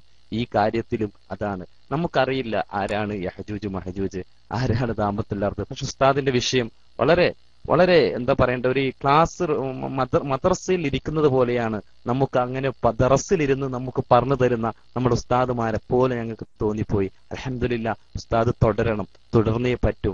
ആരുകൾ കൈവോങ്ങിയില്ലെങ്കിലും എല്ലാവരും അത് കേട്ടിരിക്കുകയായിരിക്കും ഉസ്താദെ. കാരണം നമുക്ക് ചോദിക്കാൻ ചില വാക്കുകൾ കിട്ടില്ല, ഞങ്ങൾക്ക് അറിയില്ല ലോകാവസാനത്തിൽ ദാമ്പത്തുൽ അർദ് വരുന്നുണ്ട്.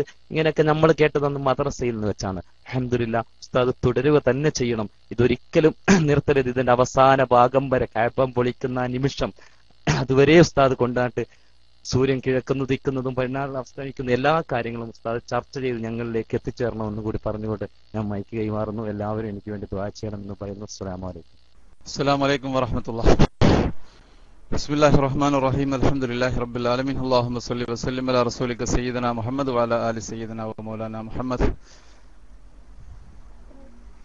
കേരള ഇസ്ലാമിക് ക്ലാസ് റൂമിൽ ഇതുവരെ ചർച്ച ചെയ്യപ്പെട്ടതിന്റെ കൂട്ടത്തിൽ ഏറ്റവും ശ്രദ്ധേയമായ ഒരു ക്ലാസ്സാണ് ഇത് എന്നുള്ള കാര്യത്തിൽ യാതൊരു സംശയവുമില്ല. ഇത് പറയാൻ ഒരുപാട് കാരണങ്ങളുണ്ട്. ഈ ഒരു വിഷയത്തെക്കുറിച്ച് കുറെ കാലങ്ങളായി ഞാൻ പല ആളുകളോടും പല അതിന്റെ തർത്തീവുകളെക്കുറിച്ച്, ലോകാവസാനത്തിന്റെ ഘടനകളെക്കുറിച്ച് പലരോടും ചോദിച്ചിട്ടുണ്ട്. അപ്പോഴൊക്കെ പലരും അതിൽ നിന്ന് വ്യക്തമായ അത് ഏതാണ് ആദ്യം വരിക, ഏതാണ് അതിന് പിന്നീട് വരിക എന്നതിനെക്കുറിച്ച് വ്യക്തമായ ഒരു ധാരണ ഇതുവരെ എനിക്ക് ലഭിച്ചിട്ടില്ല. അതിനുശേഷം ഞാൻ ഇവിടെ ജിദ്ദയിൽ നിന്ന് നിഹായത്തുൽ ആലം, റിയാദിലെ മലിക് സൗദ് യൂണിവേഴ്സിറ്റിയിലെ ലെക്ചറും അവിടുത്തെ പ്രൊഫസറായ മുഹമ്മദ് ബിൻ അബ്ദുറഹ്മാൻ അൽ അരീഫി രചിച്ച നിഹായത്തുൽ ആലം എന്നൊരു പുസ്തകം തന്നെ ഇതിനുവേണ്ടി വാങ്ങുകയുണ്ടായി. അത് വായിച്ചതിന് ശേഷവും അതിനെക്കുറിച്ച് ഈ ദാവത്തുൽ അർദിനെ കുറിച്ചും അതുപോലെ ലോകാവസാനത്തിന്റെ ഘടനയെക്കുറിച്ചും അതിന്റെ ശുറൂത്തുകളെ കുറിച്ചൊക്കെ വളരെ വിശാലമായി പറയുന്നുണ്ടെങ്കിലും അൽഹംദുലില്ലാ ഉസ്താദിന്റെ ക്ലാസിന്റെ ഏറെക്കുറെ പകുതി മുതൽ എനിക്ക് കേൾക്കാൻ സാധിച്ചു. അതിനുശേഷമുള്ള ചോദ്യങ്ങളും ഉത്തരങ്ങളും ഒക്കെ വളരെ സ്നേഹത്തോടെ ഉസ്താദിനോട് പറയുന്നു. ഇൻഷാ അല്ലാഹ് ഈ ഒരു വിഷയം നമ്മുടെ ആദർശ ക്ലാസിനോടൊപ്പം ആഴ്ചയിൽ ഏറ്റവും ചുരുങ്ങിയത് ഒരു ക്ലാസ് ഈ ഒരു വിഷയത്തിൽ മാത്രം ഉണ്ടാവണമെന്ന് വളരെ സ്നേഹത്തോടെ വളരെ താഴ്മയോടെ ഞങ്ങളുടെ പ്രിയപ്പെട്ട ഉസ്താദിനോട് ആവശ്യപ്പെടുകയാണ്. ഉസ്താദ് പ്രതികരണം മോശമായി എന്ന് പറഞ്ഞത് ഞങ്ങൾ ഒരിക്കലും അംഗീകരിക്കുന്നില്ല. ഉസ്താദിന്റെ ആ ഒരു അഭിപ്രായത്തിനോട് ഇവിടെ കേട്ടുകൊണ്ടിരിക്കുന്ന ഒരാളും ആ ഒരു അഭിപ്രായത്തിനോട് തീരെ യോജിക്കുന്നില്ല എന്ന് വളരെ താഴ്മയോടെ വീണ്ടും ഉസ്താദിനോട് പറയുകയാണ്. കാരണം ഈ വിഷയം എത്രത്തോളം പറഞ്ഞാൽ ഈ പുസ്തകം ഒരൊറ്റ കൊല്ലത്തിനിടയിൽ 600,000 പുസ്തകങ്ങൾ ഇത് വിതരണം ചെയ്യപ്പെട്ടിട്ടുണ്ട് എന്നാണ് ഈ പുസ്തകത്തിൽ കാണുന്നത്. അതിൽ നിന്ന് മനസ്സിലാക്കാൻ സാധിക്കും ഈ ഒരു വിഷയം മലയാളികളെന്ന് മാത്രമല്ല ലോകത്തിന്റെ എല്ലാ ഭാഗങ്ങളിലും അറബികളും എല്ലാ ജനങ്ങളും മുസ്ലിങ്ങളായ മനുഷ്യന്മാരൊക്കെ ഈ ലോകാവസാനത്തിന്റെ അടയാളങ്ങളെക്കുറിച്ച് അന്വേഷിക്കുകയും അതിനെക്കുറിച്ച് പഠനം നടത്തുകയും ചെയ്യുന്നു. ഇതിൽ നിന്ന് മനസ്സിലാക്കാൻ സാധിക്കുന്നു. എങ്ങനെയാണ് ഉസ്താദിന് അങ്ങനെ ഒരു തോന്നൽ വന്നത് എന്ന് ഇപ്പോഴും എനിക്ക് പിടുത്തം കിട്ടുന്നില്ല. ഉസ്താദിന് അങ്ങനെ ഒരു തോന്നൽ എവിടെ നിന്ന് വന്നു? അതിനിടയിൽ വേറെ പല ചോദ്യങ്ങളും, അതായത് ദാവത്തുൽ അർദുമായി ബന്ധപ്പെട്ടതല്ലാത്ത പുറത്തുള്ള ചോദ്യങ്ങൾ വന്നത് കൊണ്ടാണോ ഇങ്ങനെ ഒരു സംശയം ഉസ്താദിന് വന്നത് എന്ന് എനിക്ക് മനസ്സിലാകുന്നില്ല. ഏതായാലും എന്തു തന്നെ സംഭവിച്ചാലും ശരി, ഇൻഷാ അല്ലാഹ് ഈ ഒരു വിഷയം മാത്രം ആഴ്ചയിൽ ഏറ്റവും ചുരുങ്ങിയത് ഒരു ദിവസം ഇതിനുവേണ്ടി മാത്രം മാറ്റിവെക്കേണ്ടിയിരിക്കുന്നു എന്ന് വളരെ സ്നേഹത്തോടെ ആവശ്യപ്പെട്ടുകൊണ്ട് അള്ളാഹു സുബ്ഹാനഹു വ തആല എല്ലാ നന്മകളും, സോറി പറയുന്നു വേണ്ട, ഞാൻ സോറി പറയാം, ഞാനും അൽഹംദുലില്ലാ നമ്മളെ നാസി ഉസ്താദല്ല നേരിട്ട് ഉസ്താദിന്റെ പള്ളി ദർസിൽ വന്നു ഉസ്താദിനെ കണ്ടു പരിചയപ്പെട്ട ആളുകൾ നിലക്ക് ഉസ്താദിന്റെ അൽഹംദുലില്ലാ എല്ലാ അവസ്ഥകളും ശരിക്കും മനസ്സിലാക്കിയ ഒരാൾ എന്നുള്ള നിലക്ക് വളരെ സ്നേഹത്തോടെ ഇൻഷാ അല്ലാഹ് ഞങ്ങള് എത്ര ചെറിയ ആളുകൾ പറഞ്ഞാലും അത് കേൾക്കാനുള്ള ഒരു സന്മനസ് ഉസ്താദിനുണ്ട് എന്നുള്ള ബോധ്യമുള്ളത് കൊണ്ട് മാത്രമാണ് ഇത് ഉസ്താദിനോട് പറയുന്നത്. ഇൻഷാ അല്ലാഹ് അള്ളാഹു നമ്മുടെ പ്രവർത്തനങ്ങളൊക്കെ ഉസ്താദിന്റെ ഈ എല്ലാ ദാവാരംഗവും അള്ളാഹു കബൂൽ ചെയ്യുമാറാവട്ടെ. ഇനിയും ഉസ്താദിന്റെ നാവുകളിൽ നിന്ന് ഞങ്ങൾക്ക് ഒരുപാട് പഠിക്കാൻ ആഗ്രഹമുണ്ട്. അള്ളാഹു ദീർഘായുസ്സും ആഫിയത്തും പ്രദാനം ചെയ്യട്ടെ എന്ന പ്രാർത്ഥനയോടെ വആഖിറു ദഅവാന അനിൽ ഹംദുലില്ലാഹി റബ്ബിൽ ആലമീൻ. അസ്സലാമു അലൈക്കും വറഹ്മത്തുള്ളാഹി. അസ്സലാമു അലൈക്കും. വളരെ ആത്മീയപരമായിട്ട് ചിന്ത കൊടുക്കുന്ന ക്ലാസ്സാണ് നിങ്ങൾ നടത്തിയത്. വളരെയധികം പ്രായത്തായിട്ടുണ്ട്. ഇതുപോലുള്ള ക്ലാസ്സുകൾ ഈ ക്ലാസ്സിൽ കൂടി വരികയാണെങ്കിൽ ആളുകൾ കൂടും, വളരെ നല്ലതാണ്. സന്ദർഭശാല വേറൊരു സംശയം കൂടി ചോദിക്കുകയാണ്. അതായത് ഈ താടി വടിക്കുന്നത് ഇസ്ലാമിൽ തെറ്റാണ്. ഈ ബാർബർ ഷാപ്പിൽ നിന്ന് അവർ താടി വടിക്കുന്ന ബാർബർമാര്, അവരെ ഭക്ഷണം നമ്മൾ കഴിക്കാൻ പറ്റുമോ? എന്താണ് അതിന്റെ ഇസ്ലാമിക വിധി? ഹലോ, താടി വടിക്കൽ അത് ഹറാമാണെന്നും അല്ല കറാഹത്താണെന്നും നമ്മുടെ ശാഫിഈ ഫുഖഹായിന്റെ അഭിപ്രായമുണ്ട് താടി വടിക്കലിനെ കുറിച്ച്. പിന്നെ ബാർബർ ഷാപ്പ് അവിടെ ജോലി ചെയ്യുന്നവർ അവരുടെ ഭക്ഷണം കഴിക്കാൻ പറ്റുമോ? ബാർബർ ഷാപ്പിൽ ജോലി ചെയ്യുന്നവർ എന്നല്ല, പിന്നെ ഹല്ലാക്ക്, അത് ബാർബർ ഷോപ്പിലാവട്ടെ അല്ലാത്ത രീതിയിലാവട്ടെ,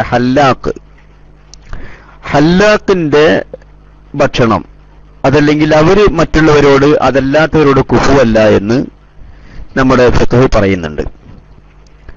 അപ്പൊ ഹല്ലാക്കായിക്കൊണ്ട് ആ വകുപ്പിലുള്ളവരാണെങ്കിൽ, അങ്ങനെ ജോലി ചെയ്യുന്നവരാണെങ്കിൽ അവരെ കുറിച്ച് അങ്ങനെ പറയുന്നുണ്ട്. അതിന് ന്യായവും നമ്മുടെ കർമ്മശാസ്ത്ര കിതാബുകളിൽ പറയുന്നുണ്ട്. ഏതായിരുന്നാലും അതൊക്കെ അങ്ങനെയുള്ള വിഷയങ്ങളൊക്കെ ചർച്ച ചെയ്യുമ്പോൾ ഒരു പക്ഷേ പിന്നെ കൂട്ടത്തിലുള്ള ആരെങ്കിലും അങ്ങനെ അതുമായി ബന്ധപ്പെടുന്നവരൊക്കെ ഉണ്ടെങ്കിൽ ഒരു പക്ഷെ അവർക്കൊക്കെ ഒരു പ്രയാസം തോന്നാൻ സാധ്യതയുള്ള വിഷയമായതുകൊണ്ട് അത്തരം ചർച്ച അത്ര നല്ലതായിരിക്കില്ല എന്ന ഒരു അഭിപ്രായമാണ് എനിക്ക് തോന്നുന്നത്. ഏതായിരുന്നാലും താടി പഠിക്കൽ അത് ഹറാമാണെന്നും കറാഹത്താണെന്നും രണ്ട് അഭിപ്രായങ്ങളുണ്ട്. ഹലോ, അസ്സലാമു അലൈക്കും വറഹ്മത്തുള്ളാഹി വബറകാതുഹു.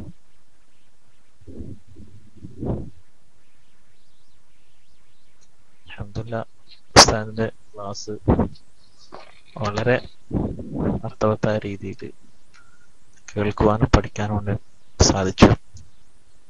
ഉസ്താദിന് എപ്പോഴും ഞങ്ങൾക്ക് ഈ ക്ലാസ് തുടർന്ന് കൊണ്ടുപോകുവാനും വളരെ പഠനാർഹമായ രീതിയിൽ ഇത് മുന്നോട്ട് കൊണ്ടുപോകാനും സാധിക്കട്ടെ എന്ന് ഞാൻ ദുആ ചെയ്യാണ്. കാരണം ഉസ്താദിന്റെ ക്ലാസ് നടക്കുമ്പോൾ സബക്കിൽ ഇരുന്ന പ്രതീതിയായിരുന്നു ഉണ്ടായിരുന്നത്. അതുകൊണ്ട് തന്നെ വളരെ ആ വിഷയങ്ങൾ, അതുമാത്രമല്ല ഉസ്താദിന്റെ വിശദീകരണങ്ങളും വളരെ നല്ലൊരു അനുഭവമാണ്. അൽഹംദുലില്ലാഹ്, പിന്നെ ഈ ദാവത്തുൽ അർളുമായി ബന്ധപ്പെട്ടിട്ടുള്ള ആ ഒരു വിഷയം വ്യക്തമായ തന്നെ എനിക്ക് അൽഹംദുലില്ലാഹ് ഇന്നാണ് ഉസ്താദിന്റെ ക്ലാസ്സിലാണ്. അതുകൊണ്ട് ഞാൻ ഉസ്താദിനോട് പറയാൻ ആഗ്രഹിക്കുകയാണ്. പിന്നെ അത് മാത്രമല്ല ഉസ്താദ്, എനിക്ക് യജൂജ് മാജൂജിനെ കുറിച്ചുള്ള ഒരു കാര്യം ഉസ്താദിനെ പിന്നീട് വിശദീകരിക്കുന്നുണ്ടോ എന്നറിയില്ല, മുന്നേ വിശദീകരിച്ചിട്ടുണ്ടോന്നും അറിയില്ല. അതും ഈ ദാവത്തുൽ അർളുമായിട്ട് ബന്ധമുണ്ടോന്നാണ് എനിക്ക് സംശയം അറിയാനുള്ളത്. ദുആവസിയത്തോട് മൈക്രിസ്. അസ്സലാമു അലൈക്കും വറഹ്മത്തുള്ളാഹി.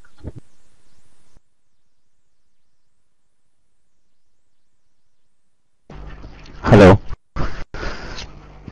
ഇനി നമുക്ക് പിന്നെ പ്രസക്തമായ ചർച്ചകളൊന്നും ഈ വിഷയത്തിൽ ഇല്ലെങ്കിൽ നമുക്ക് നീട്ടിക്കൊണ്ടുപോകുന്നത് എല്ലാവർക്കും പ്രയാസമായിരിക്കും, ബുദ്ധിമുട്ടായിരിക്കും. അതുകൊണ്ട് നമുക്ക് നിർത്താം. പിന്നെ ഇൻഷാ അല്ലാഹ് ഈ വിഷയത്തിൽ നമ്മുടെ ആദർശ ചർച്ചകൾക്കിടയിൽ ഇങ്ങനെയുള്ള വിഷയങ്ങളൊക്കെ സംസാരിക്കണം, കൈകാര്യം ചെയ്യണമെന്ന് തന്നെയാണ് ഞാൻ ഉദ്ദേശിക്കുന്നത്. കാരണം ഞാൻ നേരത്തെ പറഞ്ഞതുപോലെ പൊതുവെ ഇങ്ങനെയുള്ള വിഷയങ്ങളെക്കുറിച്ച് നമുക്ക് ആ മദ്രസയിൽ നിന്ന് കേട്ടതല്ലാത്ത വിഷയങ്ങളൊന്നും കൂടുതൽ അറിയില്ല. ഓരോരുത്തർക്കും അങ്ങനെയാണല്ലോ ഉള്ളത്.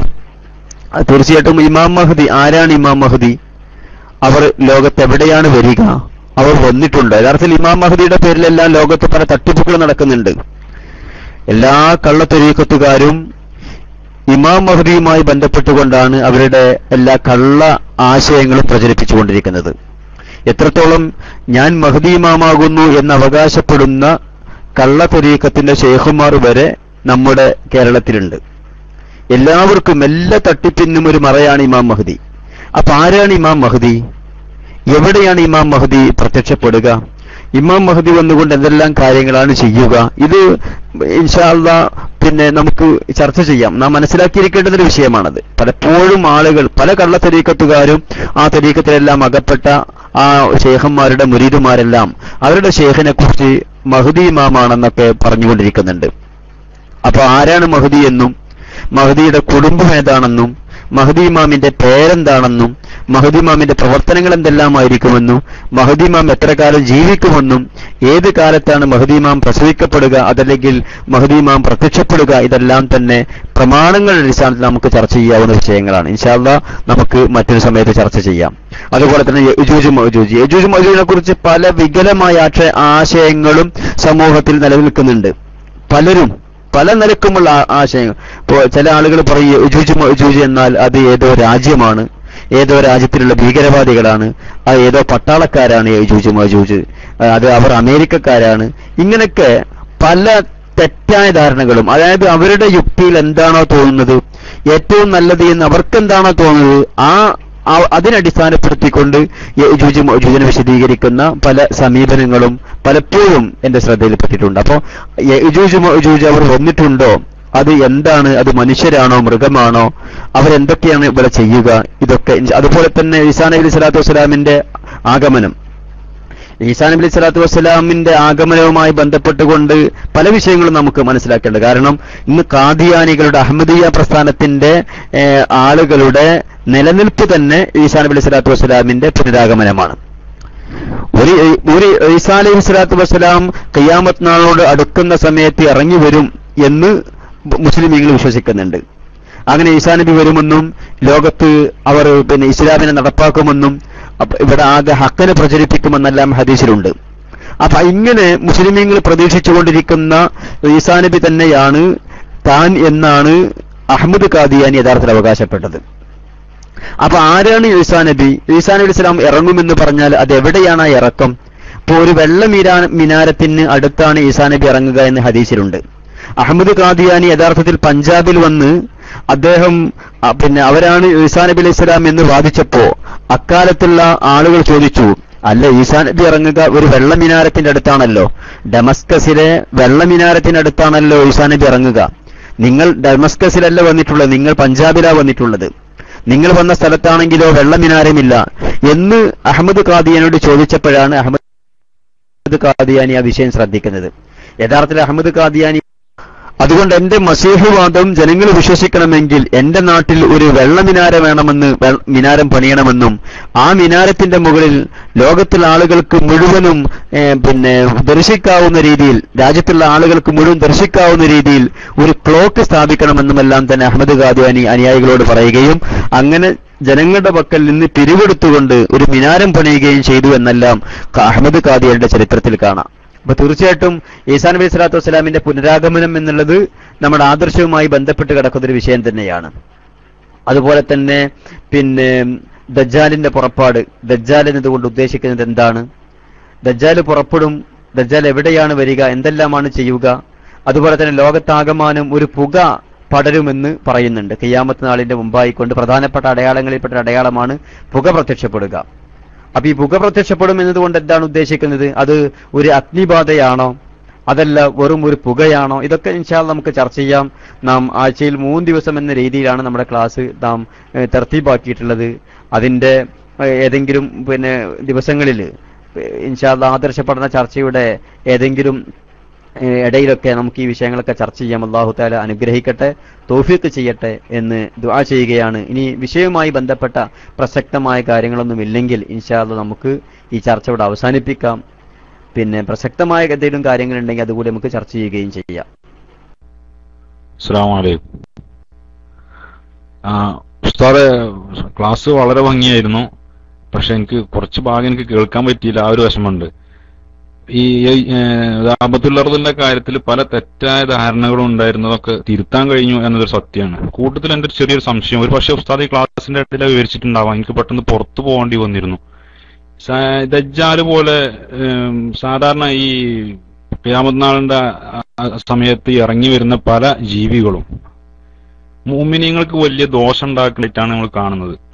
എന്നാൽ മഹ്ദിമാമനെ പോലെയുള്ള ഇറങ്ങുന്ന പല ആളുകളും ഈസാ നബീനെ പോലുള്ള മുഅ്മിനീങ്ങൾക്ക് സന്തോഷവും റാഹത്തും ആയിട്ടുണ്ട്. എന്നാലും ഇതുപോലെ ദജ്ജാല്, യജൂജ് മഅജൂജ് ഇങ്ങനെയുള്ള ഈ ദാബത്തുൽ അർള് യഥാർത്ഥത്തിൽ ഞാൻ മനസ്സിലാക്കി വെച്ചിരുന്നത് മുഅ്മിനീങ്ങൾക്ക് ദാബത്തുൽ അർളിനെ കൊണ്ട് വലിയ ബുദ്ധിമുട്ടുണ്ടാവുന്നതാണ്. പക്ഷെ പുസ്തകത്തിന്റെ ക്ലാസിന്റെ ഇടയിൽ ആ ഭാഗം എനിക്ക് എന്താ പറഞ്ഞ് എനിക്ക് പെട്ടെന്ന് കേൾക്കാൻ കഴിഞ്ഞിട്ടില്ല. ഞാൻ പെട്ടെന്ന് പുറത്തു പോകേണ്ടി വന്നിരുന്നു എന്ന് ഞാൻ പറഞ്ഞു. അതുകൊണ്ട് ഈ ദാബത്തുൽ അർള് ഏത് ഗണത്തിലാണ് പെടുക എന്നൊന്ന് പറഞ്ഞാല് വലിയ ഉപകാരമായിരുന്നു. അസ്സലാമു അലൈക്കും. നമ്മളിവിടെ ആ കാര്യം വിശദീകരിച്ചിരുന്നു. ദാബത്തുൽ അർള് ഒരിക്കലും മുഅ്മിനീങ്ങൾക്ക് ദോഷമല്ല. ദാബത്തുൽ അർള് കൊണ്ട് ഉണ്ടായിത്തീരുന്നത് മുഅ്മിനീങ്ങളുടെയും കാഫിരീങ്ങളുടെയും ഇടയിലുള്ള ഒരു വേർതിരിവാണ് സംഭവിക്കുന്നത്. ആരാണ് മുഅ്മിന്, ആരാണ് കാഫിർ എന്നൊരു വേർതിരിവ് സംഭവിക്കും. അതുകൊണ്ട് വലിയ ഗുണവുമുണ്ട്. കാരണം അള്ളാഹുവിലേക്ക് തൗബ ചെയ്ത് മടങ്ങുവാനുള്ളൊരു സന്ദർഭം കൂടിയാണ്. ഒരു ലാസ്റ്റ് ചാൻസ് എന്ന നിലക്ക് അള്ളാഹു തആല നൽകുന്ന ഒരു സന്ദർഭമാണിത്. ഒരു ലാസ്റ്റ് ചാൻസ് എന്ന നിലക്ക് അത് തൗബ ചെയ്യേണ്ടുന്നവർക്ക്, അള്ളാഹുവിലേക്ക് കേറിച്ചു മടങ്ങേണ്ടുന്നവർക്ക് അതിനുള്ള ഒരു അവസരം എന്ന നിലക്കാണ് അള്ളാഹു തആല ഇത് നമുക്ക് നൽകുന്നത്. അഥവാ തൊട്ട് ശേഷം സംഭവിക്കുന്നത് സൂര്യൻ പടിഞ്ഞാറുന്ന് ഉദിക്കുകയും അതിനുശേഷം ഖിയാമത്ത് നാൾ സംഭവിക്കുകയും ചെയ്യുക എന്നുള്ളതാണ്. സൂര്യൻ പടിഞ്ഞാറ് ഉദിക്കലോടുകൂടി തൗബയുടെ വാതിൽ അടഞ്ഞു എന്നുള്ളതാണല്ലോ. അപ്പൊ അതിനു മുമ്പ് അള്ളാഹു തആല വ്യക്തമായി കാണിച്ചു തരികയാണ്, ദാ നീ മുഅ്മിനാണ്, നീ കാഫിറാണ്, അതുകൊണ്ട് തൗബ ചെയ്തേ പറ്റൂ എന്ന് അള്ളാഹു തആല വ്യക്തമായി കാണിച്ചു തരികയാണ്. അപ്പൊ അവന്റെ അടിമകളോടുള്ള ഒരു വലിയ സ്നേഹം, ഒരു റഹ്മത്ത്, ഒരു അള്ളാഹുവിന്റെ റഅഫത്ത്, അതാണ് നമുക്കിതിലൂടെ മനസ്സിലാക്കാൻ സാധിക്കുന്നത്. ഇൻഷാ അല്ലാഹ് കാര്യങ്ങൾ മുമ്പോടെ വിശദീകരിച്ചിരുന്നു. അസ്സലാമു അലൈക്കും വറഹ്മത്തുള്ളാഹി. പിന്നെ ഉസ്താദ് ഇടക്കിടക്ക് പ്രസക്തമായ ചോദ്യങ്ങളിൽ നിന്ന് ഇങ്ങനെ പറയേണ്ടത് ഉസ്താദിന് ഈ ക്ലാസ്സിനെ കുറിച്ച് വല്ലാതെ മദ്ഹ് ഉസ്താദ് ഇങ്ങനെ കേൾക്കുമ്പോൾ ഉസ്താദ് അത് കേൾക്കൽ ഇഷ്ടപ്പെടാത്തതുകൊണ്ടാണ് എന്ന് ഞാൻ മനസ്സിലാക്കുന്നു. അതുകൊണ്ട് തന്നെ അത് അല്ലാതെ മദ്ഹ് പറയല് ചുരുക്കാണ് നല്ലത് എന്നാണ് എനിക്ക് തോന്നുന്നത്. അതുകൊണ്ടാണ് ഉസ്താദ് പ്രസക്തമല്ലാത്ത ചോദ്യം മാത്രം ഉണ്ടെങ്കിൽ പറഞ്ഞാൽ മതി എന്നിങ്ങനെ പറയണത്. പിന്നെ ഇത് ഓരോ വിഷയം ഇതിങ്ങനെ പറയുമ്പോൾ പിന്നെ സംശയം കൂടി വരികയാണ്. അങ്ങനെ ഒരു സംശയം വന്നാണ് ഇപ്പൊ ഞാൻ പറയാൻ ആഗ്രഹിക്കുന്നത്. അഥവാ ഈ ദാബത്തുൽ അർദ് ഊതും എന്ന് പറഞ്ഞു, ഊതിയാല് അത് മൂമിനായ മനുഷ്യനാണെങ്കിൽ മുഖം പ്രകാശിക്കും, അല്ലാത്തൊരു അതിനെതിരുണ്ടാവും. ഇതൊക്കെ ഇങ്ങനൊക്കെ ഒരു സംഭവം ഈ അവസാന നാളാവുമ്പോ അത്രയും ഈ മനുഷ്യന്റെ അവസ്ഥ ഒക്കെ അത്രയും ഇങ്ങനത്തെ ഒരു അവസ്ഥയൊക്കെ എത്തിയോണ്ട് അള്ളാഹു തആല പ്രത്യേകം നൽകുന്ന ഒരു ഇതാണോ? അതേസമയത്ത് ഇതൊന്നും നമുക്കില്ലല്ലോ. നമുക്കിപ്പോ നമ്മൾ മുഅ്മിനാണോ, നമ്മളെ അവസ്ഥ എന്താണെന്നൊന്നും പറയാൻ പറ്റൂല. അതേസമയത്ത് അന്ന് ഇങ്ങനെ ദാവത്തുള്ളതോട് ഊതി മുഖം പ്രകാശിക്കണ്. അപ്പൊ ഈ ആൾക്ക് മനസ്സിലാക്കാൻ സാധിക്കണം നല്ല ഗുണത്തിൽ പെട്ടിക്കണമെന്നൊക്കെ മനസ്സിലാക്കാൻ സാധിക്കുന്നുണ്ട്. അതേസമയത്ത് നമുക്കിപ്പോ അങ്ങനത്തെ ഒന്നും ഒരു അവസ്ഥ ഇല്ലല്ലോ. അങ്ങനെ ഒരു സംശയം എനിക്ക് വന്നിട്ടുണ്ട്. അതെന്താണെന്നൊന്ന് വിശദീകരിച്ചാൽ. അസ്സലാമു അലൈക്കും.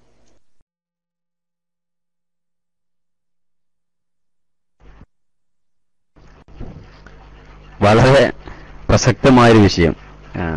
ഇങ്ങനെയുള്ള ചർച്ചകളാണ് നമ്മുടെ ക്ലാസ്സിൽ നടക്കേണ്ടത്. ഇങ്ങനെയുള്ള ചർച്ചകൾ നടക്കുമ്പോൾ യഥാർത്ഥത്തിൽ നമുക്ക് എല്ലാവർക്കും അത് ഒരു വലിയ ഉപകാരം ചെയ്യും. കാരണം നമുക്ക് അറിയുന്ന വിഷയങ്ങളാണെങ്കിൽ ആ കാര്യം പറയാം, അറിയാത്ത വിഷയങ്ങളാണെങ്കിൽ നമുക്ക് കൂടുതൽ ആ വിഷയ സംബന്ധമായിക്കൊണ്ട് കിതാബുകൾ പരിശോധിക്കുകയും ചെയ്യാം. യഥാർത്ഥത്തിൽ അവസാന നാളിൽ ജീവിക്കുക എന്നത് തന്നെ അല്ലാഹു തആല നൽകുന്ന ഒരു പരീക്ഷണം എന്നതിനെ കുറിച്ച് പറയാം. അതായത് നബി സല്ലല്ലാഹു അലൈഹി വസല്ലം തങ്ങൾ പറഞ്ഞ സംഗതിയാണ്. ഇപ്പോ ഖിയാമത്തിന്റെ സാഅത്തുമായി അശറാത്തുകളുമായി ബന്ധപ്പെട്ടുകൊണ്ട് പറഞ്ഞ ഹദീസുകളിൽ പല ഹദീസുകളും കാണാം. ഖിയാമത്ത് നാൾ അടുക്കുന്തോറും അല്ലാഹു തആല ലോകത്ത് വലിയ മുസീബത്തുകളെ കൊണ്ട് നടക്കും, വലിയ പരീക്ഷണങ്ങൾ ഉണ്ടാകും. അവസാന കാലത്ത് മുഅ്മിനായിക്കൊണ്ട് ജീവിക്കുക എന്നുള്ളത് വളരെ പ്രയാസകരമായ സംഗതിയായിരിക്കുമെന്ന ഒരു ഹദീസിൽ കാണാമല്ലോ. തീക്കട്ട കയ്യിൽ പിടിച്ചുകൊണ്ട് നിൽക്കുന്ന മനുഷ്യൻ എത്രമാത്രം ബുദ്ധിമുട്ട് അനുഭവിക്കേണ്ടി വരും, അത്രത്തോളം പ്രയാസമുള്ള അവസ്ഥയായിരിക്കും അവസാന കാലത്തുണ്ടാവുക. ഇപ്പോ ഖിയാമത്ത് നാളിന്റെ പ്രധാനപ്പെട്ട അടയാളങ്ങൾക്ക് മുമ്പ് ഉണ്ടാകുന്ന അടയാളങ്ങളിൽപ്പെട്ട അടയാളമാണ് വ്യഭിചാരം വർദ്ധിക്കുക, അതുപോലെ തന്നെ മദ്യപാനം വർദ്ധിക്കുക എന്നുള്ളത്. ബഹുമാനപ്പെട്ട നബി സല്ലല്ലാഹു അലൈഹി വസല്ലം തങ്ങളുടെ ഹദീസിൽ കാണാം, ഖിയാമത്ത് നാളിനോട് അടുക്കുമ്പോ മദ്യം ഉപയോഗിക്കാത്ത ആളുകൾ, ലഹരി ഉപയോഗിക്കാത്ത ആളുകൾ, അവർ കാക്കയുടെ കൂട്ടത്തിൽ വെളുത്ത കാക്കയെ പോലെ ആയിരിക്കും, അഥവാ അത്രത്തോളം കുറവായിരിക്കുമെന്ന. മാത്രമല്ല അക്കാലത്തുള്ള മുഅ്മിനീങ്ങൾ ഏറ്റവും കൂടുതൽ അല്ലാഹുവിനോട് രക്ഷ തേടിക്കൊണ്ടിരിക്കുന്നത്, അല്ലാഹുവിനോട് കാവലിനെ തേടിക്കൊണ്ടിരിക്കുന്നത് സ്ത്രീകളുടെ ശരീരത്തെ തൊട്ടായിരിക്കുമെന്നെല്ലാം ഹദീസിലുണ്ട്. അത്രത്തോളം സ്ത്രീകൾ കാരണത്താൽ ഉണ്ടായിത്തീരുന്ന ഈ മുസീബത്ത്, ഈ ഫിത്ന വർദ്ധിക്കുമെന്നും സ്ത്രീകളുമായി ബന്ധപ്പെട്ട വിഷയത്തിൽ നിന്ന് സാധാരണ ആളുകൾക്കൊന്നും തന്നെ രക്ഷപ്പെടാൻ സാധിക്കാത്ത അത്രയും അത് വ്യാപകമാകുമെന്നെല്ലാം തന്നെ ഹദീസിൽ കാണാം. വളരെ വ്യാപകമാവുമെന്ന്. മാത്രമല്ല വ്യഭിചാരം ഉണ്ടാവുക എന്നല്ല നബി സല്ലല്ലാഹു അലൈഹി വസല്ലം തങ്ങൾ പറയുന്നത്, പരസ്യമായ വ്യഭിചാരം എന്ന് തന്നെയാണ് പറയുന്നത്. അപ്പോ യഥാർത്ഥത്തിൽ ഖിയാമത്ത് നാളിന്റെ മുമ്പായിക്കൊണ്ടുള്ള കാലത്ത് ജീവിക്കാൻ സാധിക്കുക എന്നുള്ളത് തന്നെ അല്ലാഹു തആല നമുക്ക് നൽകിയ വലിയ അനുഗ്രഹം. ഇപ്പൊ നമ്മുടെ മുൻഗാമികളെ അപേക്ഷിച്ച് നമ്മെക്കാൾ വലിയ അനുഗ്രഹത്തിലാണ് അവർ ജീവിച്ച് മരിച്ചിട്ടുള്ളത്. കാരണം നബി സല്ലല്ലാഹു അലൈഹി വസല്ലം തങ്ങളുടെ കാലത്തോടും സഹാബിമാരുടെ കാലത്തോടും അടുക്കും തോറും അത് നല്ല കാലമാവുകയും ശേഷം ഇങ്ങോട്ട് അകലും തോറും അത് മോശം കാലമാവുകയും ചെയ്യുന്നു.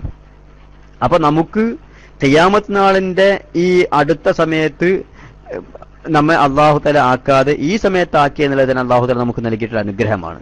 പിന്നെ അക്കാലത്ത് ജീവിക്കുന്ന ആളുകൾക്ക്, മുഅ്മിനീങ്ങളായ ആളുകൾക്ക് വലിയ പ്രയാസമുണ്ടാകും. അപ്പൊ അങ്ങനെ അത്രത്തോളം പ്രയാസപ്പെട്ട ആളുകൾക്ക്, പ്രയാസം അനുഭവിക്കുന്ന ആളുകൾക്ക് അള്ളാഹുതല ഇങ്ങനെ അനുഗ്രഹം നൽകുന്നു എന്നുള്ളത് തീർച്ചയായും അവർ അനുഭവിച്ചുകൊണ്ടിരിക്കുന്ന പ്രയാസത്തിന് തീർത്തും ഉതകുന്ന രീതിയിലുള്ള സംഗതി തന്നെയാണ്. പിന്നെ കൂട്ടത്തിലൊരു കാര്യം മനസ്സിലാക്കണം, അല്ലാഹു തആല ഏതൊക്കെ ആളുകൾക്ക് ഏതൊക്കെ കാലത്ത് എന്തൊക്കെ അനുഗ്രഹങ്ങൾ നൽകാൻ ഉദ്ദേശിക്കുന്നു അത് അള്ളാഹുവിന്റെ മശിയത്തുമായി ബന്ധപ്പെട്ട, ഇറാദത്തുമായി ബന്ധപ്പെട്ട കാര്യങ്ങളാണ്. അള്ളാഹു തന്നെ പറഞ്ഞ കാര്യമാണല്ലോ, അള്ളാഹുവിന്റെ റഹ്മത്ത് അത് ആർക്ക് നൽകണമെന്ന് അള്ളാഹു തീരുമാനിക്കും. അത് അള്ളാഹു ഇഷ്ടപ്പെട്ട ആളുകൾ അതിനെ തെരഞ്ഞെടുക്കും. അപ്പൊ അള്ളാഹു ഏതെങ്കിലും കാലത്ത് ഏതെങ്കിലും പ്രത്യേകമായ ആളുകൾക്കോ അതല്ലെങ്കിൽ എല്ലാവർക്കുമോ എന്തെങ്കിലും പ്രത്യേകിച്ച് ഒരു അനുഗ്രഹം, ഒരു നന്മ നൽകണമെന്ന് ഉദ്ദേശിച്ചിട്ടുണ്ടെങ്കിൽ അത് അള്ളാഹുവിന്റെ ഹിക്മത്ത് പ്രകാരം, അവന്റെ മശിയത്ത് പ്രകാരം അത് നടക്കും. അത് നമുക്കെന്തോ റഹ്മത്ത് അള്ളാഹു നൽകുന്നുണ്ടാകും, വരാനിരിക്കുന്ന കാലത്ത് എന്തോ റഹ്മത്ത് നൽകുന്നുണ്ടാകും. അവർക്കത് നൽകിയതിലോ അതല്ലെങ്കിൽ നമുക്ക് കിട്ടിയതിൽ അവരോ പരസ്പരം വ്യാകുലപ്പെടേണ്ടതില്ല. അത് അള്ളാഹുവിന്റെ മശിയത്താണ്, അള്ളാഹുവിന്റെ ഇറാദത്തിന്റെയും ഹിക്മത്തിന്റെയും അടിസ്ഥാനത്തിൽ നടക്കുന്ന കാര്യങ്ങളാണ്. ഇൻഷാ അല്ലാഹ് നമ്മുടെ ഗഫൂർ അൻവരി ഉസ്താദ് മാഷാ അല്ലാഹ് ഇന്ന് വളരെ മനോഹരമായ, കാരണം അത്രത്തോളം എല്ലാവർക്കും പല പാർട്ടിക്കാരും എല്ലാവരും ഉണ്ടായിരുന്നു, അവർക്കൊക്കെ വളരെ ഇഷ്ടപ്പെട്ട ക്ലാസ് ആയിരുന്നു ഇന്ന് ഉസ്താദിന്റെ. വളരെ നല്ല ക്ലാസ് ആയിരുന്നു. എത്ര തന്നെ പ്രകീർത്തിച്ചാലും മതി വരില്ല. അല്ലാഹു റബ്ബ് സുബ്ഹാനഹു വ തആല നമ്മുടെ ഉസ്താദുമാർക്കൊക്കെ തക്കതായ പ്രതിഫലം നൽകുമാറാകട്ടെ. ആമീൻ. അവർക്ക് ദീർഘായുസ്സും ആരോഗ്യം ആഫിയത്തും ബർക്കത്തും പ്രദാനം ചെയ്തു കൊടുക്കുമാറാകട്ടെ. ആമീൻ എന്ന് സാന്ദർഭികമായി ദുആ ചെയ്യുന്നു.